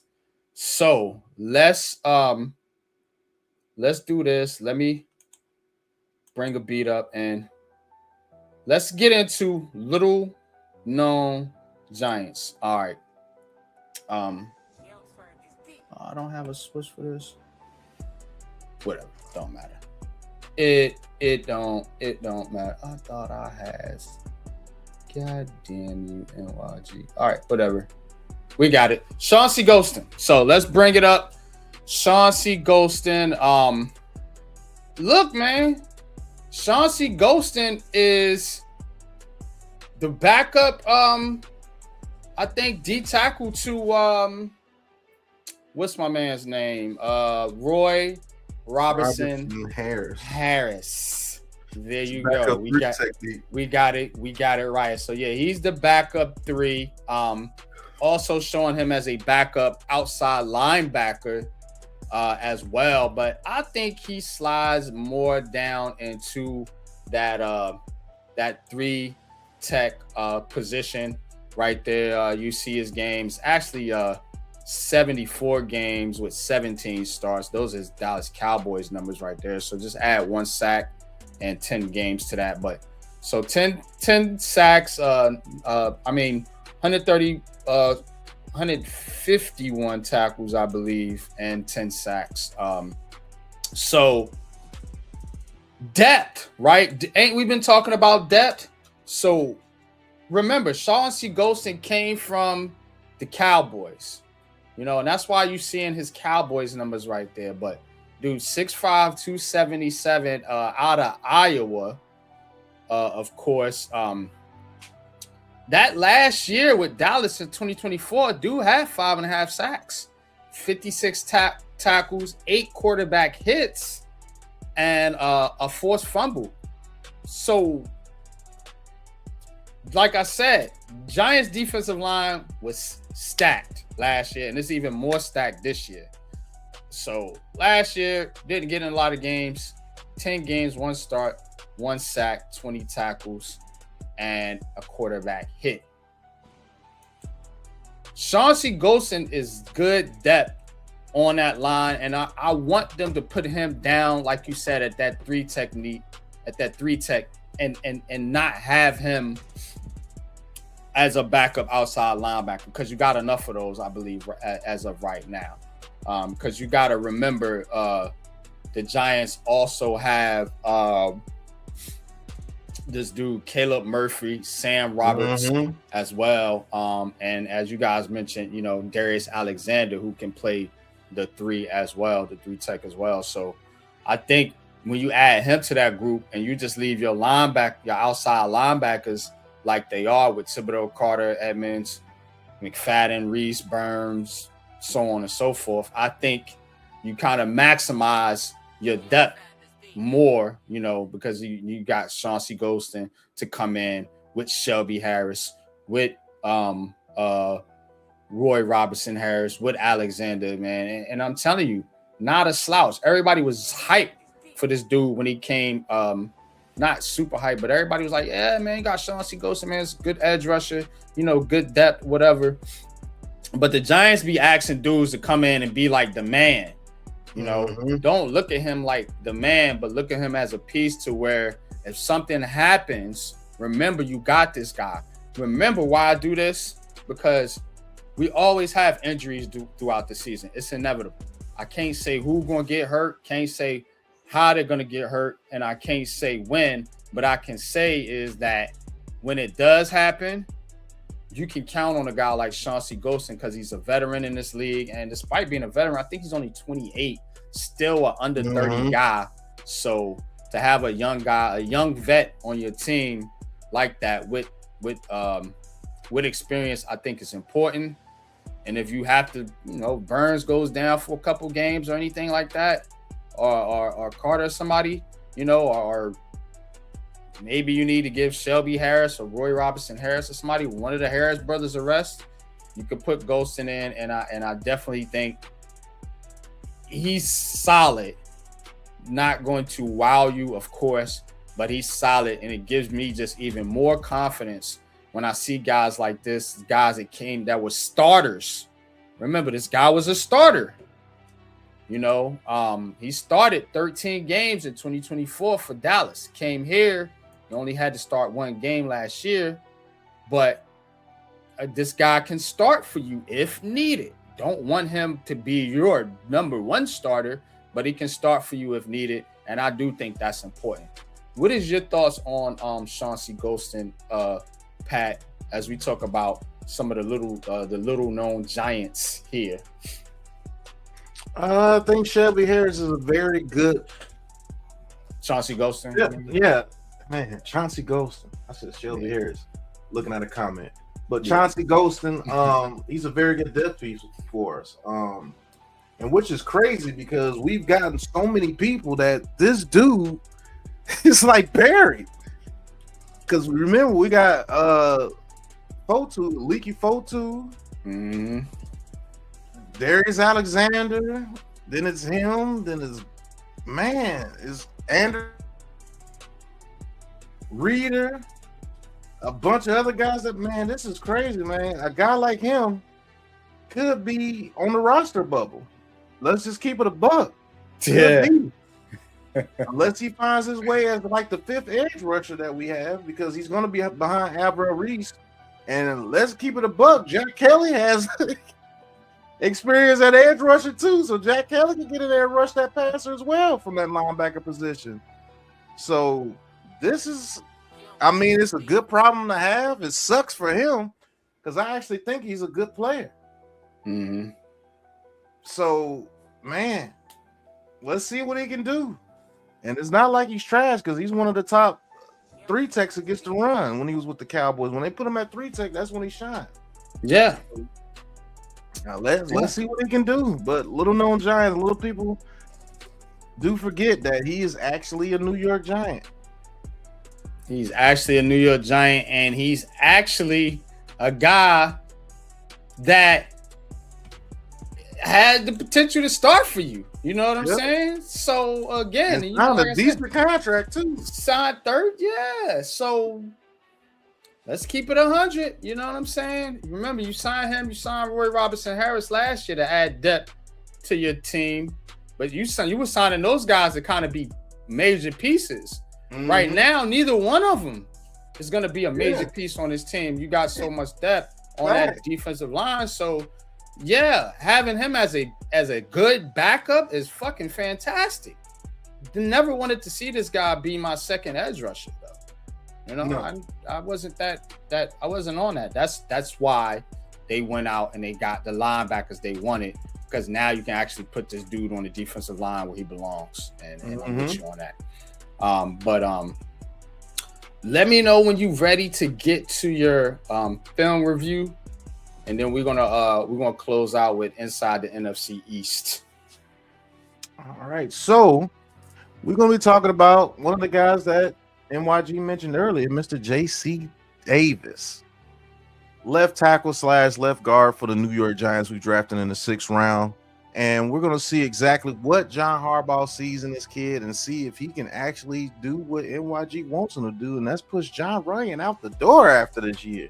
Save that couple of $1 million, that $9 million that we can save by doing that. So we're going to go to the big pass game plan. We're going to talk about Mr. J.C. Davis, man. So we'll go to a quick commercial break and let's get into big pass game plan, man. Let's go. Let's get it. Here we go. Yo, if I'm hawking you like a bird, it ain't cause I respect you, God. It's because I'm trying to find the perfect place for me to shit on. Niggas hear about me and discreetly set up a date to meet me to see if they can defeat me. So I ain't ready to let no motherfucker eat me. That's why you find little pieces of MCs in my feces weekly. You can't beat me, you can't control or delete me. Nigga, you can't even shine on a song that features me.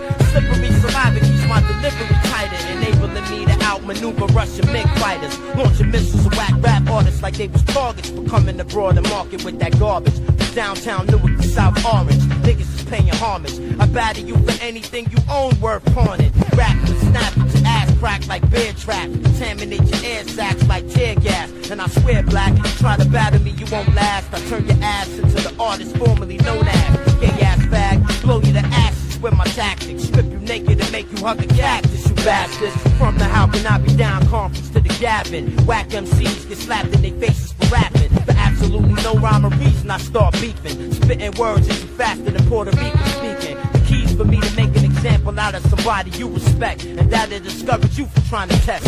Whoever ain't nice enough to rhyme with me should surrender their soul and combine with me. Or die violently. I'm trying to be a millionaire before the year's up. Hungry like a dog with his ears up. This little nigga with heart from North Newark. The only thing faster than the speed of light is the speed of dog. With the jaws of a great white shark, I rip you apart. My state-of-the-art lyrical lasers is razor sharp. Splattered the brain matter of my enemies with the same bullet trajectory. The murder John Kennedy in the back of the cranial. Welcome to the Aboriginal Sports Network. 90 minutes of heat, 90 minutes of lyrics. Big Pat's Game Plan. This week's key matchups. All right. So we are talking about Mr. J.C. Davis. Got a little bit of film for you guys.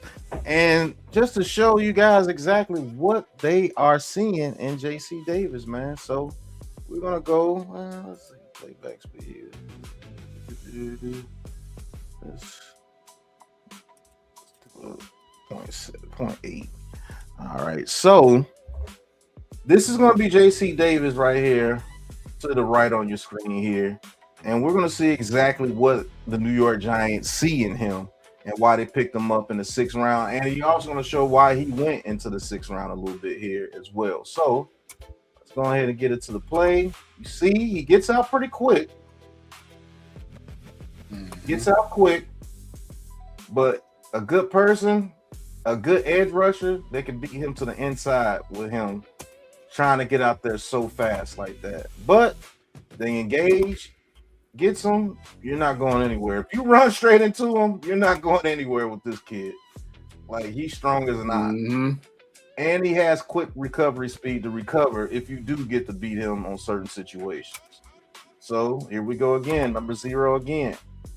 Gets out, puts his hands on him. You're not going anywhere. Where are you going? If you allow this man to put his hands on you, you're not going that. You're done. Don't do that if you're edge rusher against J.C. Davis. You're done. Now, you see the way that he anchors down? He has a pretty good anchor, too. He has a pretty good anchor. So that's pretty good. This is what they're seeing from him in the 6th round. Hey, get out there, quarterback. What I'm talking about. But here we go. Now he's going to get number 42.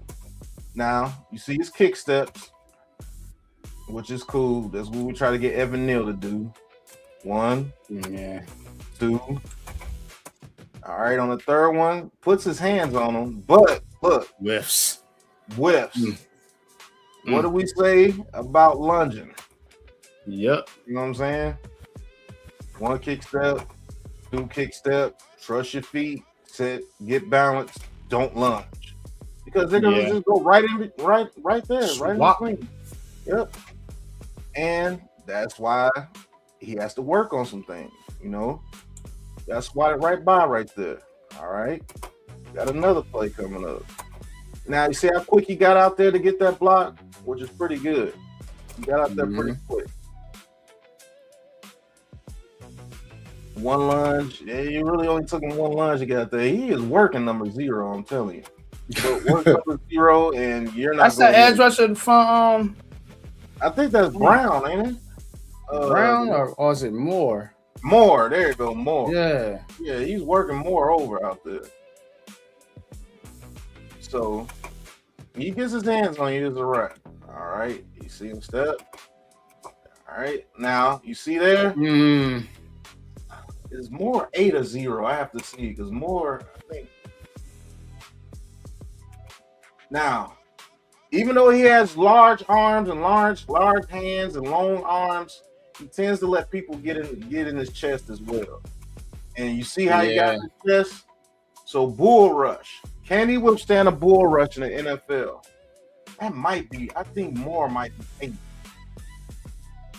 8. Okay. And yeah, you see there? So, and he got his jersey grabbed. They pulled him down because you're off balance, and he got pulled down. And now I'm past you. Now I get a hit on the quarterback. Still completed the pass though. Good catch, 80. So yeah, I think Moore is number 8. And yeah, you can see, got his feet set. Now he's late on picking up the stunt. These are the things that they're going to be practicing on in training camp. This is what training camp is for. Yeah. This is why John Runyon is still here. Because if he was doing these things correctly, he would have been hired in the 6th round pick. Exactly. And the Giants would be saying, look, Runyon, we're going to save $9 million, let this boy get in there. But he's not ready. And this is Giants conversations. You have to have true conversations. He's not ready. He's not ready to be the starter. Nah. You know what I'm saying? He was very late picking up the stunt right there. You're going to get Jackson Dart cream. Yeah, 8 up. Yeah. So if you want true film evaluations, you come right here to Giants Big Packs Game Plan on Giants Conversation. We're going to go through another play here. Now you see, he's a little bit late getting the number 78. When it comes to getting downhill, can't hesitate that much. Even though he didn't affect the play, that's Dexter Lawrence or somebody. He's getting through both of them. Yeah.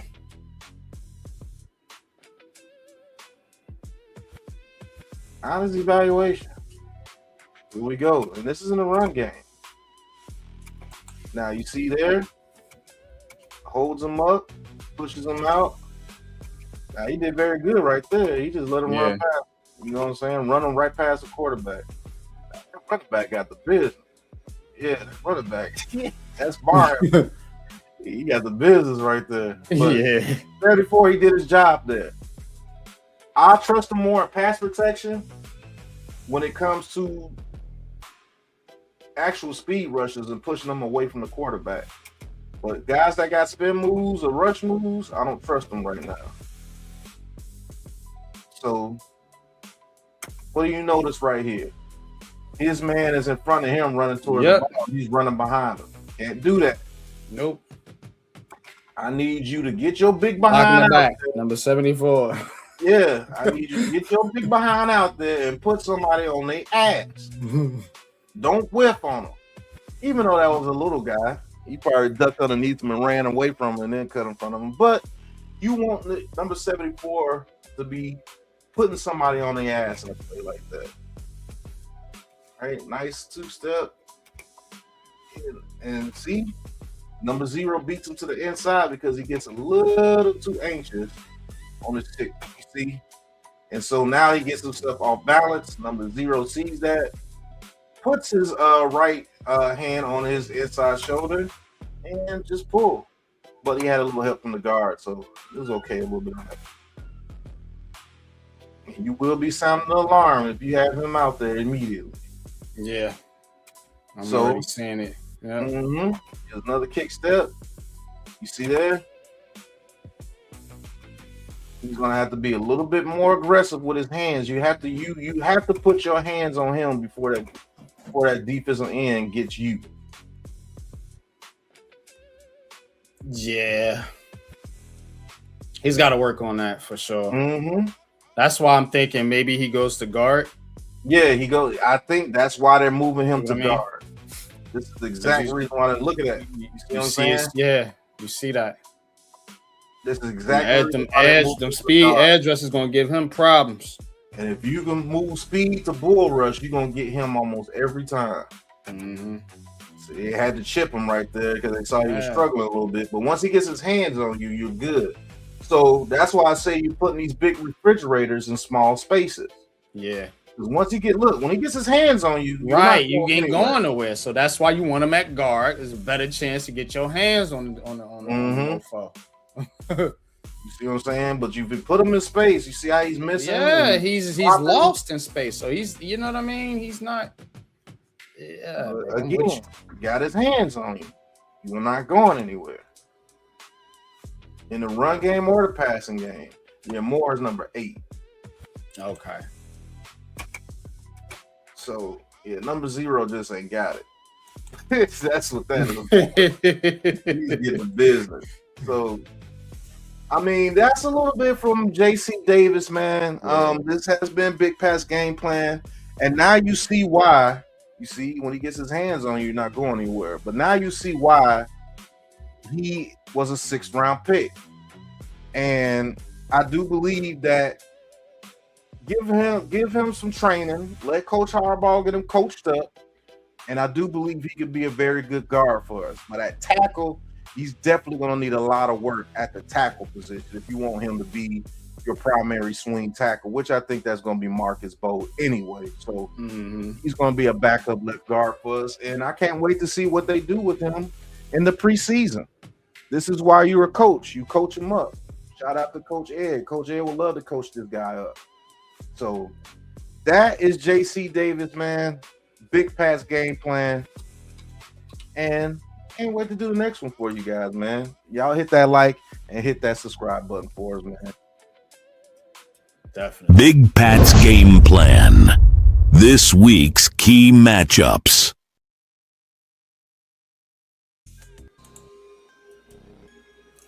All right, man. So let's get into the NFC East, man. We're going to dive into the NFC East, man, and see what is going on in the NFC East, man, because that's our division. This is Giants Conversations, but we got a lot of dealings with this NFC East division, man, and I think this division going to be rock solid this year. It is going to be a fight, and to be honest with you, again, I'm a Giants fan thick and through, but it's something in me. I just love to see the chaos with the other teams in the division, man. You know what I'm saying? So let's get into Inside the NFC East, man, and we're gonna get into our division rivals. Let's do it.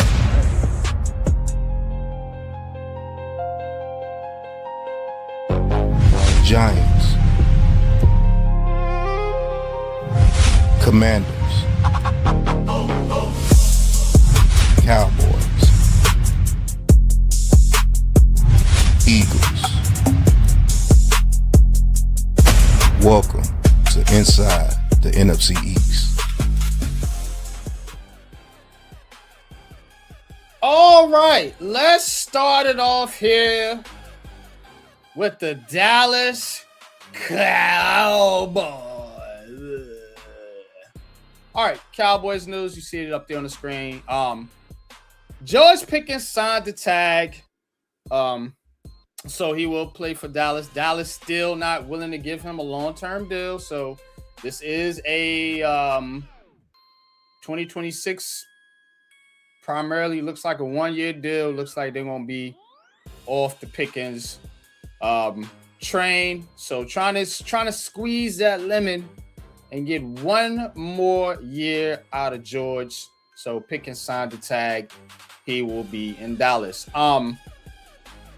Caleb Downs. Caleb Downs has shined early. Caleb Downs apparently knows every defense. From the reports down there in Dallas, he's picking things up well. He's definitely going to be a green dot player for them, and they're going to need that help in their secondary. Cowboys looking for upgrades in their secondary still, despite the Caleb Downs. Despite that they still got Kobe Durant, Deron Bland, and Siobhan Revel. And you got Hooker and Thompson back there along with Downs now. So Cowboys still looking. I think Kenny Moore from the Colts got cut. Cowboys looking possibly to bring him in to help out that secondary. So Cowboys still a little shaky back there in that secondary. Also running back 2 RB2 questions for Dallas. It's Jaden Blue. Jaden Blue didn't give them a lot last year. Jaden Blue did not give them a lot. Of course, you got Javonte Williams out there, and they're saying Jaden Blue needs to earn that RB2 role this year. He did have the 16 rush game, 64-yard touchdown game against the Giants. But outside of that, he didn't do anything. Of course, that was a garbage game anyway, in which the Cowboys lost. Javonte Williams, not a lot back there. Not a lot back there for Dallas. You're looking at Phil Maffa, Malik Davis, and Jaden Blue. So questions about RB2, which is why I thought they might have been in the Jeremiah Love sweepstakes, but didn't turn out to be. Last thing on the Cowboys, Luke Schoonmaker? Yeah, Luke Schoonmaker. Yeah, he could be a casualty for Dallas here. I think they can save. They save like 1.6 million. Or is it 6 million? Yeah, or whatever. They're gonna save 1.6 million if they cut him, but he just hasn't popped. He hasn't really popped for Dallas, and they still got Jake Ferguson over there. They got Brevin Spanford. So and they just drafted Michael Trigg. So Schoonmaker might be on the way out. But those are my updates for Dallas. What's your thoughts on Cowboys? I think the Cowboys, man, they're gonna need Caleb Down to do very well this season to shore up that secondary. They're gonna have to find out what they want to do with those corners when it comes to their secondary. But that front seven is looking better and better and better by the day. That front seven is looking legit. As long as Overshown can stay healthy, they are going to be a problem up front. Running back 2, we'll see what they do with their running backs this year. The offensive line looks like they're getting back to Dallas football when it comes to the offensive line. And we all know Dak Prescott, CeeDee Lamb, Pickens, Turpin, Flournoy, Tobin, whatever his name is, that little dude, he always does some stuff. And those tight ends, they're going to have a good time running their offense this year. So you're going to have to score points to beat the Cowboys this year, but let's see if their defense would allow those points to be scored like they did last year. We'll see. But I think the Cowboys are going to be a good team this year. Yeah, unfortunately they are. All right. All right. This is a team though that might have some problems on seriously. AJ Brown. So there's a twist here now. Apparently the Green Bay Packers are getting involved in this thing. The Green Bay Packers may be getting involved. And the reason is, I have to say it, Mike Vrabel and Diana Rossini. It's the reason why he might not go to the Patriots. Couple things here. One, apparently the Eagles want Kayshon Boutte involved in the deal, which Patriots ain't trying to do. Why would you? Second, there is some concern that if Vrabel's not there, AJ don't want to go. So if there's some questions about Vrabel and what's going on with that situation, it might make that deal a little bit harder to complete because the expectation is they're getting AJ Brown for Mike Vrabel. And there's another twist. there's rumors that if they fire Vrabel, Mike Tomlin could take the job. So, yeah, a lot to unpack there. That A.J. Brown thing is still hanging over Philadelphia right now, and it's kind of crazy because everybody thought this was a done deal, but it might not. You see what I'm saying? It might not be so done. Yeah, a lot of turmoil over there with the Eagles. Speaking of turmoil, Nick Sirianni. Nick Sirianni is under pressure. Report here by Heavy. It says Nick Sirianni put on notice ahead of the 2026 season, and it reason is it's a make or break year, and he's fired coordinators in damn near every season. So now they looking at you, buddy, like, okay, you keep losing these coordinators. You can't keep coordinators. Are you picking the wrong coordinators? So what's going on here? Jalen Hurts is a big part of that. And the offense that they're going to be building there with Sean Mannion, if it don't go well, you could see Sirianni out. And I do think that is a real legit possibility.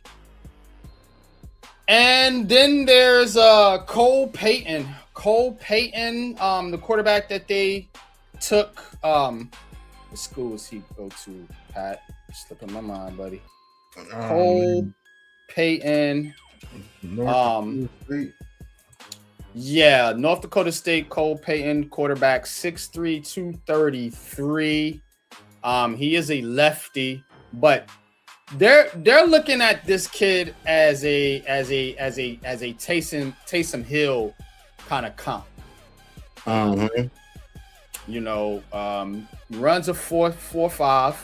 You know, so he's got decent speed, and because they got all these quarterbacks.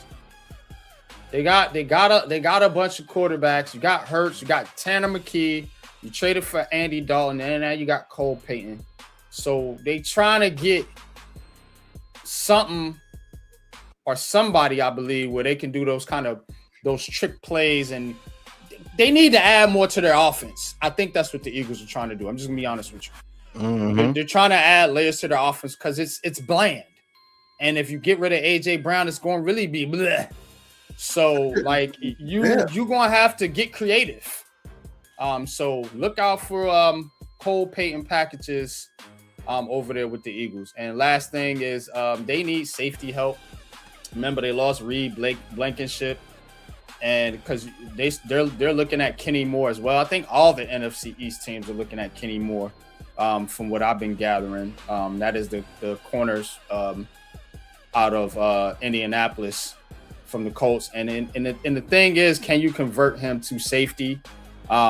Because they don't trust their strong safety spot right now, the Eagles. They got Marcus Epps, Michael Carter the second. They drafted this Cole Wieniski. Yeah. And they got Andrew Makuba, who they like, but they don't like the other guys. So the Eagles looking for safety help.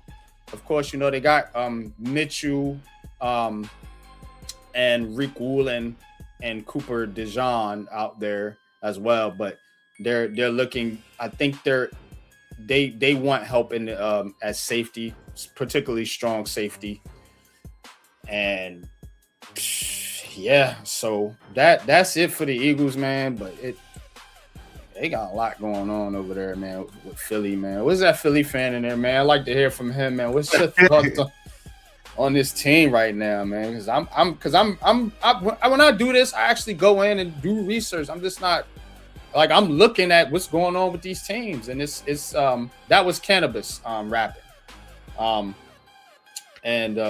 yeah, what's your thoughts though on the Eagles? I just hope they don't keep AJ Brown, because it could be a situation where they keep him. Yeah, it could really happen.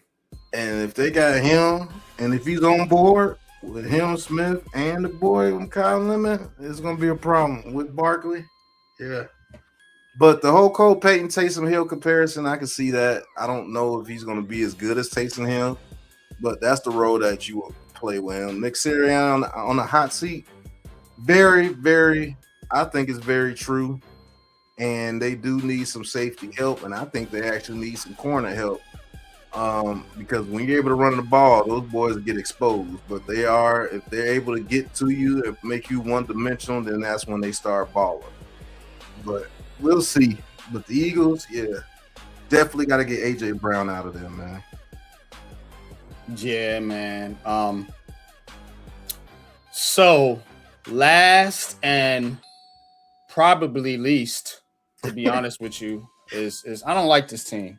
I'm not picking on the Commanders because we're Giants fans, so all the NFC East teams are rivals. But just looking at this, because what I try to do, I try to look at things objectively as possible, meaning without Giants bias in it. I don't like this team. All right, let's start with Stephon Diggs. So they're looking at Stephon Diggs now. And Stephon Diggs, you know, he got them charges up off him. He got acquitted or whatever. So he's from DC, he's from Maryland, Gaithersburg, Maryland. So there's rumors of him possibly going there because you know why, Pat? Because their number 2 receiver is Antonio Williams. And that's my next thing. They got huge expectations for Antonio Williams right now. That's crazy. Antonio Williams, 2nd round draft pick.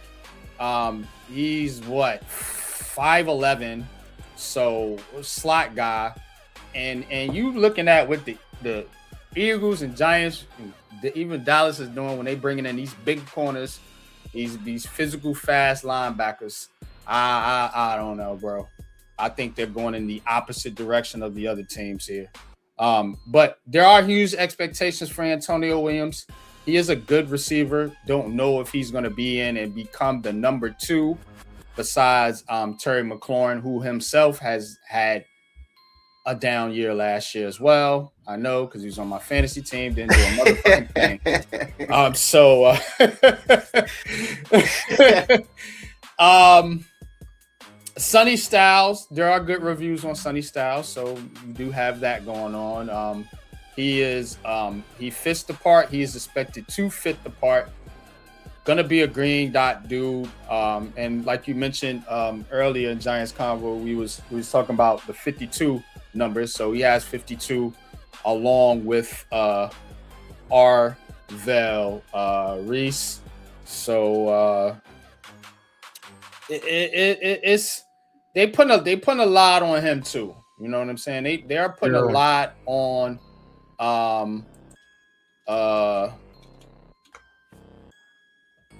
and on Sonny Styles.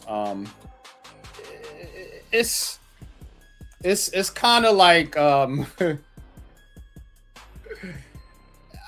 don't know, man. And honestly, this team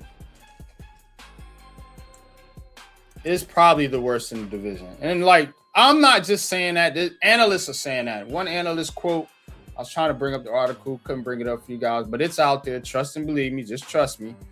They said their defense is the worst. Like they can't fathom how they can actually compete. Like that's how bad it is for the Commanders now. So they could be the worst team in this division, and I'm starting to not even think it's close, bro. Because I'm just like, you're asking a rookie to be your number 2 receiver. Like we went through this with the Giants, you know, when you asking rookies to come in and play big, huge roles on your team, Sonny Styles got to be the green dot dude. They want him to play multiple roles on the defense. They're talking about Frankie Louisville might be past it. So you're going to have Sonny Styles, a middle linebacker, all ball linebacker. Like, I don't know, bro. I don't feel good about this team, but what's your thoughts on the headlines, man? Before we wrap this thing up, bro. Man, listen, bro. Oh my God, boy. I don't think Stephon Diggs is headed home. I do believe they are the worst team in the NFC East. Sonny Styles, I have to see what they do with them because they do their linebackers dirty over there. They do their linebackers. Ever since that one guy left, London Fletcher left, it hasn't been the same. And Antonio Williams has to stay healthy. I know you got lofty expectations for him, but he has to stay healthy. He's been injured more than Jordan Titan coming out. So what if he gets hurt? Then who they got? Listen, I don't know, man. Luke McCaffrey, bro. That's what they got. Luke McCaffrey. And the way and Traylon Burks. That's it. What is NFC East got a lot better this year? I don't know how that's gonna work out, man. Jada Daniels gonna have to be the truth again, so we'll see. But man, something told me that was gonna be a fluke year for them dudes, man. I was hoping that it wasn't going to be that for them, but it looked like that year was. You could see it, bro. You could see it, bro. How much Jaden Daniels was actually doing for that team, and remember, we go and we do, and I want to do this again with you this year. We get time, but we go through and we look at every roster and break down every team. And when we looked at that Commanders team that year, I was like, they not really better than the Giants, but they shot out because they had the hot rookie quarterback, who was. Think about it. The Giants were doing that last year with their rookie, with Jackson Dart. They was balling, blah, blah, blah, because a rookie quarterback does give you a little bit of a boost on offense because it's the unknown. You know what I'm saying? And guys ain't really got tape, and they don't really know what you're going to run with that guy. Once they got the tape on them boys last year, and that dude came out of it, and they came out the gate hurt, him and Terry McLaurin, I already knew it was a wrap, bro. I was like, yep. Cooked food, it's over. You got one pop year, one feel good year, and you right back in the cellar. Because now you done fuck around, let the Giants get good, and you didn't let the Cowboys defense get back together, and you cooked. The Eagles ain't going nowhere, even if they change. They're too much talent. At worst, they may be an 8-win team, so that's gonna be better than you. That's a fact. Like, man, bro, that's look more and more like a fluke by the minute. But we'll see, man. But I just don't think they're gonna do right by Sonny Styles. And for some reason, bro, like their run game is not even gonna be that good this year. They got rid of Brian Robinson. You got rid of your heavy hitters. You got rid of Zach Ertz. You got rid of Brian Robinson. Well, they got Ricard White and they drafted K-Tron Allen. Man, I don't. So, and they got Krosky Merritt. That's what they're rolling with, bro. All right, let's see. Tunsil and Connery, they're all right at tackle. You got Chris Paul, not CP3, Chris Paul the guard, Nick Algoretti, and Sam Cosmi in the middle there. I don't feel terrible about it, but it's not great. But it's your weapons, bro. Like Terry McLaurin, that's really all you're looking at. Chig Okonkwo, I like him. John Bates is okay, but it's just not in comparison to the rest of the division. And then when you look at that secondary, oh boy, that's when it gets real. Will Harris, Nick Cross, Trey Amos, Mike Sandstrom, Amik Roberts, Trey Hawkins III. They got Trey Hawkins as a backed-up corner, bro. Now you know it's real, bro. And Akilo Witherspoon.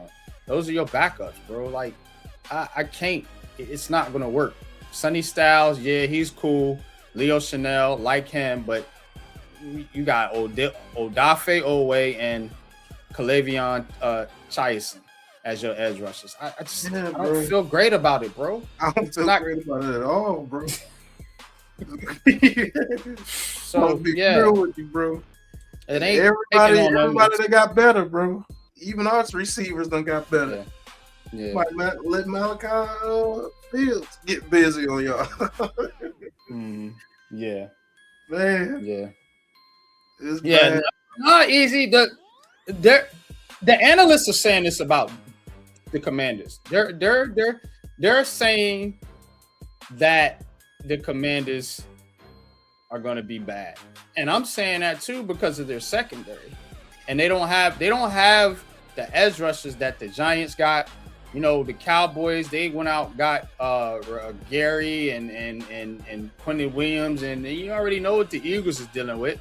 You know, with those linebackers, they got Vaughn and Carter and all them boys on the defensive line.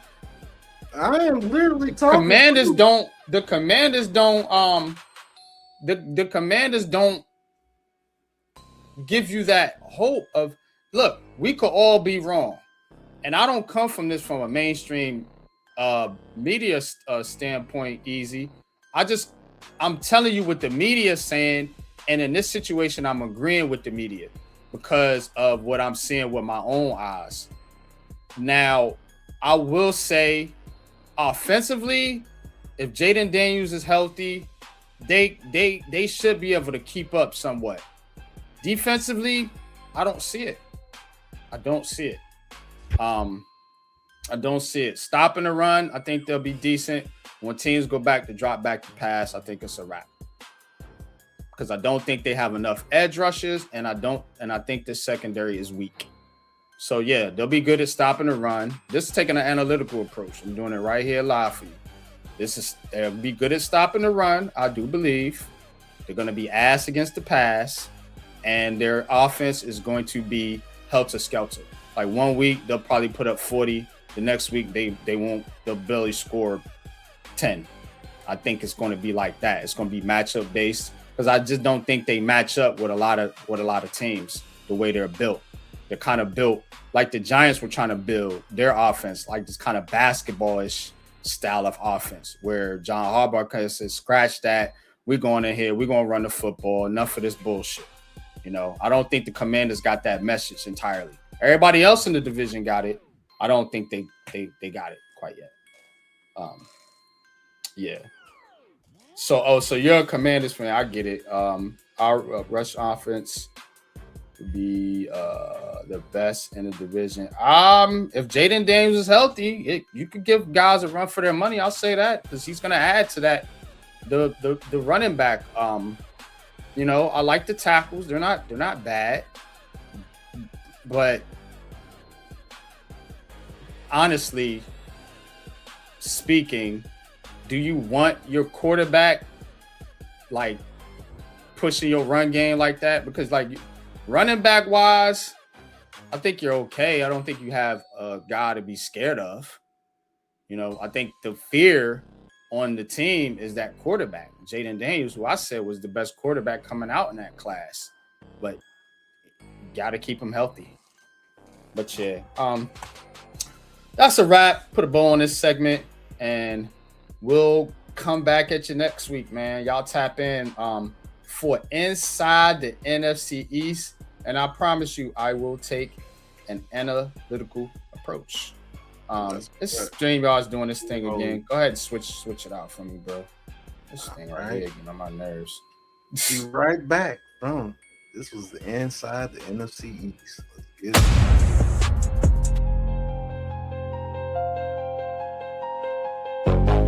Giants, Commanders, Cowboys, Eagles. Welcome to Inside the NFC East. All right, man. Let's get into a little. Why is this thing fucking doing this, bro? This is whack. Now I can't scroll to get to my music. All right. Oh, technology, boy. They make you pay an arm and a leg for some bullshit. All right. We're gonna hit On the Money or Out of Pocket because yeah, we 2 hours in, and I do gotta do the draft lottery.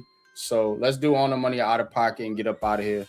We'll get into the Giants Life video next week. So go ahead and hit that intro for me, brother. Tripping on me too. Hold on. Here we go. Out of pocket for that shit. Way out of pocket.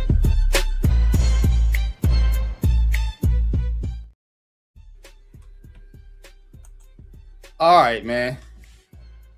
Let's get into this thing. So this is just a segment that we go on the money or out of pocket. So you tell us if it's on the money, you tell if it's out of pocket, or you could say both or neither.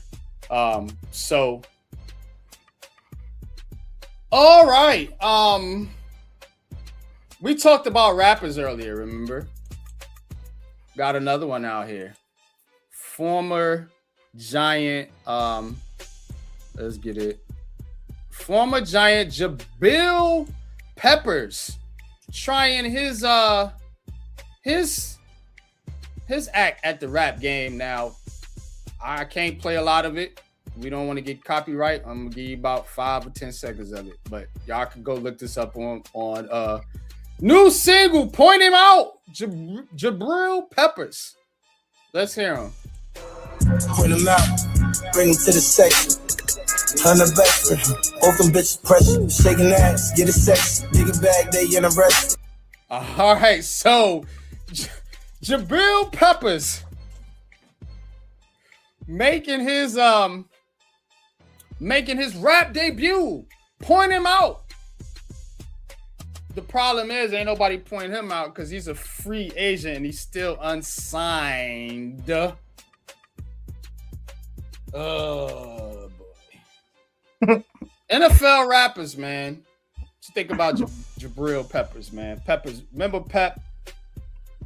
Odell Beckham Jr. trade deal. Went on to the Patriots, played there for I think last couple seasons, but what you think about this? Boy? I think he should. He's trying to get back into the NFL. By rapping? You gonna rap your way into it? Hey, that's the music kids are listening to, man. So he got the floor for it. So hey, listen, do what you want to do. He's made his money. He played out that rookie contract, got all that rookie contract because he was a high pick. You know, let him do what he do. It's just his music is out of pocket. But hey, let him do what he do. He's earned the right. He's played on multiple teams, played multiple years. Let him enjoy his life, man. I ain't mad at him. Yeah.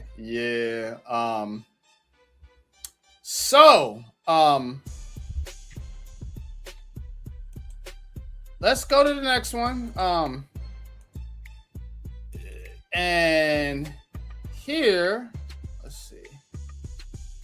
We're gonna have a guy here, and I just want you to watch this guy's technique. I don't know if he played football or what have you, but I don't know if this guy was running to try to get him or attack him or something. But check out the guy right here on the phone in the yellow, and y'all tell me what you think. Is he on the money or out of pocket with his form here? Court-fed Fred coming out of the Regal Beagle bar. Now he's wondering if the alcohol is kicking in as he spots something off in the distance. And of course, comes out of nowhere and lands in the perfect spot. Right into the handicap zone. Man, talk about having your head on a swivel. Nowadays, you just never know whether you're going to come out of a bar and get attacked by a... All you're trying to do is take your woman out on the town just for a night at the Regal Beagle. And then this happens. And now it's time to add Pookie to the ludicrous Hall of Fame. Fred coming out. Yeah, so... Man lays him out. What you think about that tackle there, bro? I love that tackle. On the money. Stupid ass coming over here trying to tackle me for. Man. My cuz out. Yeah, buddy. Oh man. Definitely on the money. All right. So next up, we got Crazy Eyes. Mr. Ben Johnson Ben Johnson from the Bears. Let's hear what he has to say on modern football. Tell me what you think. Modern football in the NFL is quarterback driven. That is no secret. You can look at analytics right now. Quarterback success. Y'all hear that? Is a I can hear it. winning and losing than turnover ratio, which has been for 20 plus years. Okay, that's changed. So there's no doubt Caleb played a large component into my decision. He is a phenomenal talent that had, as many quarterbacks do, an up and down rookie year. Where I see my role is as a supporter of him. This offense will be calibrated with him in mind. We're going to build this thing. This is not simply a dropping of a previous playbook down on the table and starting there. No. So I couldn't hear it for some reason. I don't know. This thing is really tripping today. I think it's just a low video. Yeah. Look. But what's your thoughts on Ben Johnson, man? Talking about, of course, quarterback driven. The modern football is NFL is quarterback driven. What do you think about that? I know you speak out a lot about the quarterbacks and things. That's why I brought this one up to On the Money or Outta Pocket. What's your thoughts on what he said there? I think it's out of pocket. The quarterback is the most dependent position on the field, but he's on the money for what they want to promote. See, they're going to say it's quarterback driven because he's the easiest to promote. So, yeah, he's going to have to go over there to Chicago and promote Caleb Williams and say he's the driving factor to that team, which he really wasn't. It was that defense, and they were just getting a bunch of lucky breaks. And some of it was on purpose, but that's a conversation for another day. So it is a quarterback-driven league. He's correct about that. But when you get to the real nitty-gritty, and these teams are playing, they're based on the trenches. That's the most important part. So any NFL team is their trenches, because if their trenches suck, the quarterback's going to suck. Let's just keep it a buck. If your trenches suck, your quarterback gonna get his ass whooped. Smoked. And he has to promote Caleb Williams because that's what the Bears have to promote. That's their best thing smoking is Caleb Williams. And for a lot of reasons. So, and if you want to look up the reasons why they would promote him. I'm just gonna tell you that. Yeah. No doubt. You're dead ass. All right. Arville Reese, bro. Right. All right, we're gonna get to a couple posts here. That's all the video content I got. But I do got some posts here that's pretty out of wild. All right, let's start here with it's all in the name. So Twitter super troll Dov Kilman posted this. I don't know if it's true or not, but it's wild as hell. Look at these two names. Can't necessarily Noah Giga and Noah, yeah. That's his name. So on the money or out of pocket for naming your child Noah and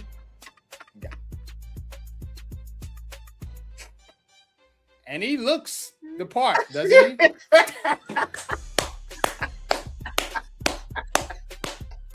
Yeah.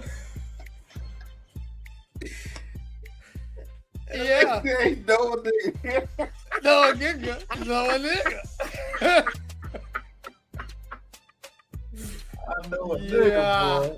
No. Yeah, I tell you. Oh. That's way out of pocket, man. On the money or out of pocket. This one's old, but I seen this pull up in my feed. I thought it was pretty wild too. Yeah, that is wild. 2022 draft. Desmond Ridder said Lions Dan Campbell made him drink a glass of milk. Ritter, who is lactose intolerant, said Campbell wanted to test his toughness and ability to recall plays while in pain. Wow. Man, bro. Drink this milk. Know a nigga. Right. I know, nigga. All the money out of pocket, making a man drink milk. Milk does a body good, buddy. Making him drink milk when he's lactose just to see how you deal with the pain. That's how you know these dudes are experiments, but that's another subject as well. Out of pocket, man. Out of pocket. No milk to call no plays, bro. What the hell? Yo, I'd be like, man, I ain't playing for the Lions, bro. I'm sorry, I don't know what they got going on. They got some weird cow, yeah, some weird cow cult. Over there drinking milk before practices and shit. Got a dairy coat over there. All right, man. My last one, and yeah, we gotta do it. I'm sorry. It's too. It's all over the fucking internet. But I thought this one was the funniest.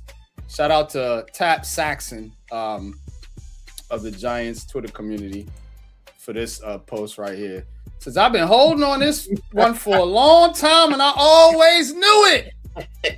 Mike Vrabel and Diana Rossetti photographed inside Madden 2001. They got you on the game too, motherfucker. Oh, man. Got you. What did Vrabel do to piss somebody off, bro? He got out that circle quick because he was in that circle solid, bro. They kicked that nigga out like yeah. Because for them to be playing videos from like 3-4 years ago, that means you've been sitting on this. You see what I'm saying? Like, this is a hit piece. Like, who did he piss off? They got that shit on everybody, bro. You got a foul, and when you make the wrong move, they just release the foul. It's like the Epstein fouls. It's like the UFO foul. Whatever fouls they got that they hold on to, when something goes astray, they just release. Here's all the that's what they information did, bro. holding. Like he pissed somebody off. He might have said the wrong thing, or he might have won a game or something he wasn't supposed to win, or something, bro. Like, this is a hit piece, bro. It's like bang, bang, bang, bang, bang, back to back to back to back. Yeah. And it's like, and it's somebody that's close to him because they allowed him to do it the whole time because they were doing it in the open. Right. So you know he was allowed to do it. Right. They weren't hiding. They weren't hiding at all. Right. So how come nobody talked about this or seen this before he got in trouble with whatever? You see what I'm saying? Somebody kept that underneath the wrap. I don't know if he didn't come through on a bet or what. But he pissed off the wrong people. And so did Diana whatever her name, Rusi or whatever her name is. Nah. She pissed off the wrong people too. Yeah, but wasn't nothing happened to her. It's Vrabel. Because they talking about firing this dude, bro. That's why I brought that up earlier. They said if he gets fired, that A.J. Brown trade more than likely is off. Oh, it's not going to happen. And yeah, bro, it's like serious. They talking about this shit like it's really serious. Now you think about it on the surface level. Yeah, it's a private matter, but the public image don't hold back on shit like this. And again, without success, like if they go into the season fluttering, you might see a change. I don't think they'll make the change right now, because then that kind of looks bad on them. It kind of looks like they flaking out now. Like, oh, okay, now you just gonna back out because he screwed around on his old lady. But apparently it's a lot to this little thing that they was doing, but I thought this shit was hilarious. They said they called the motherfucking Madden. But yet, this is crazy. This is a hit piece, man. But yeah, that's all I got, man. On the money, out of pocket. Go ahead and hit that button for me, brother. It got me handicapped over here. I can't do nothing. I can barely do it too. All right, let's go on the money, out of pocket. Out of pocket for that shit. Way out of pocket.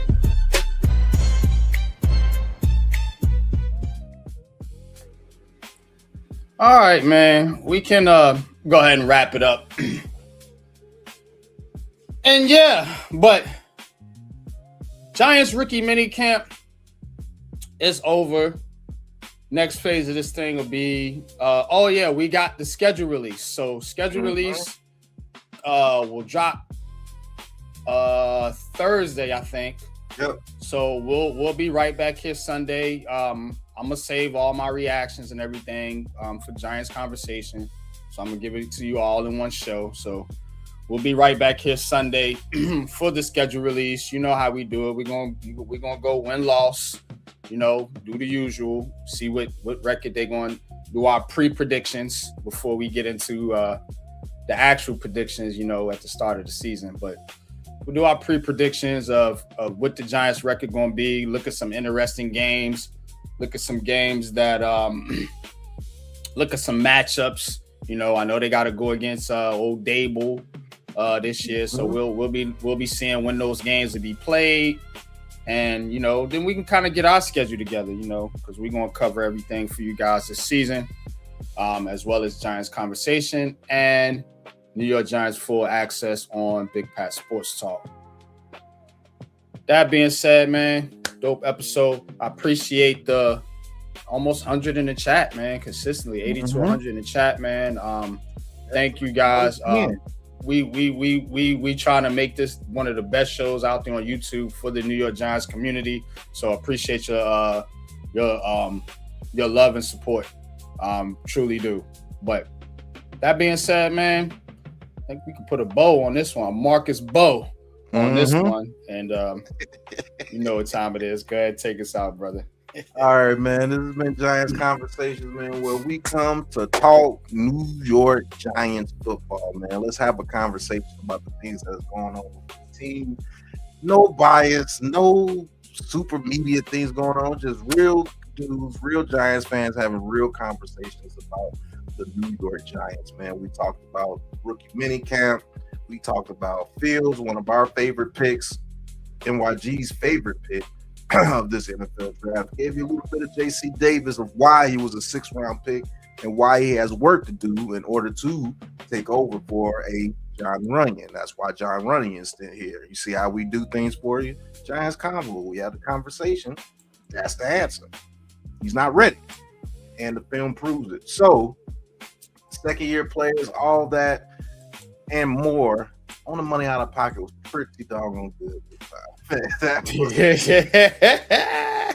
And you know, we're gonna continue to do this. Like NYG says, we're trying to make this the best Giants show for you Giants fans to come in, let your hair down, and really talk about this team, man. No bias, no nothing, just real conversation, man. So appreciate you guys. This has been Giants Conversations. Go like and subscribe to the Aboriginal Sports Network. Unpopular Opinion Sports, NYG22. The Big Pat Sports Talk, man. Go like and subscribe to my channel as well. And until the next episode, y'all know what it is, man. Peace. Holla.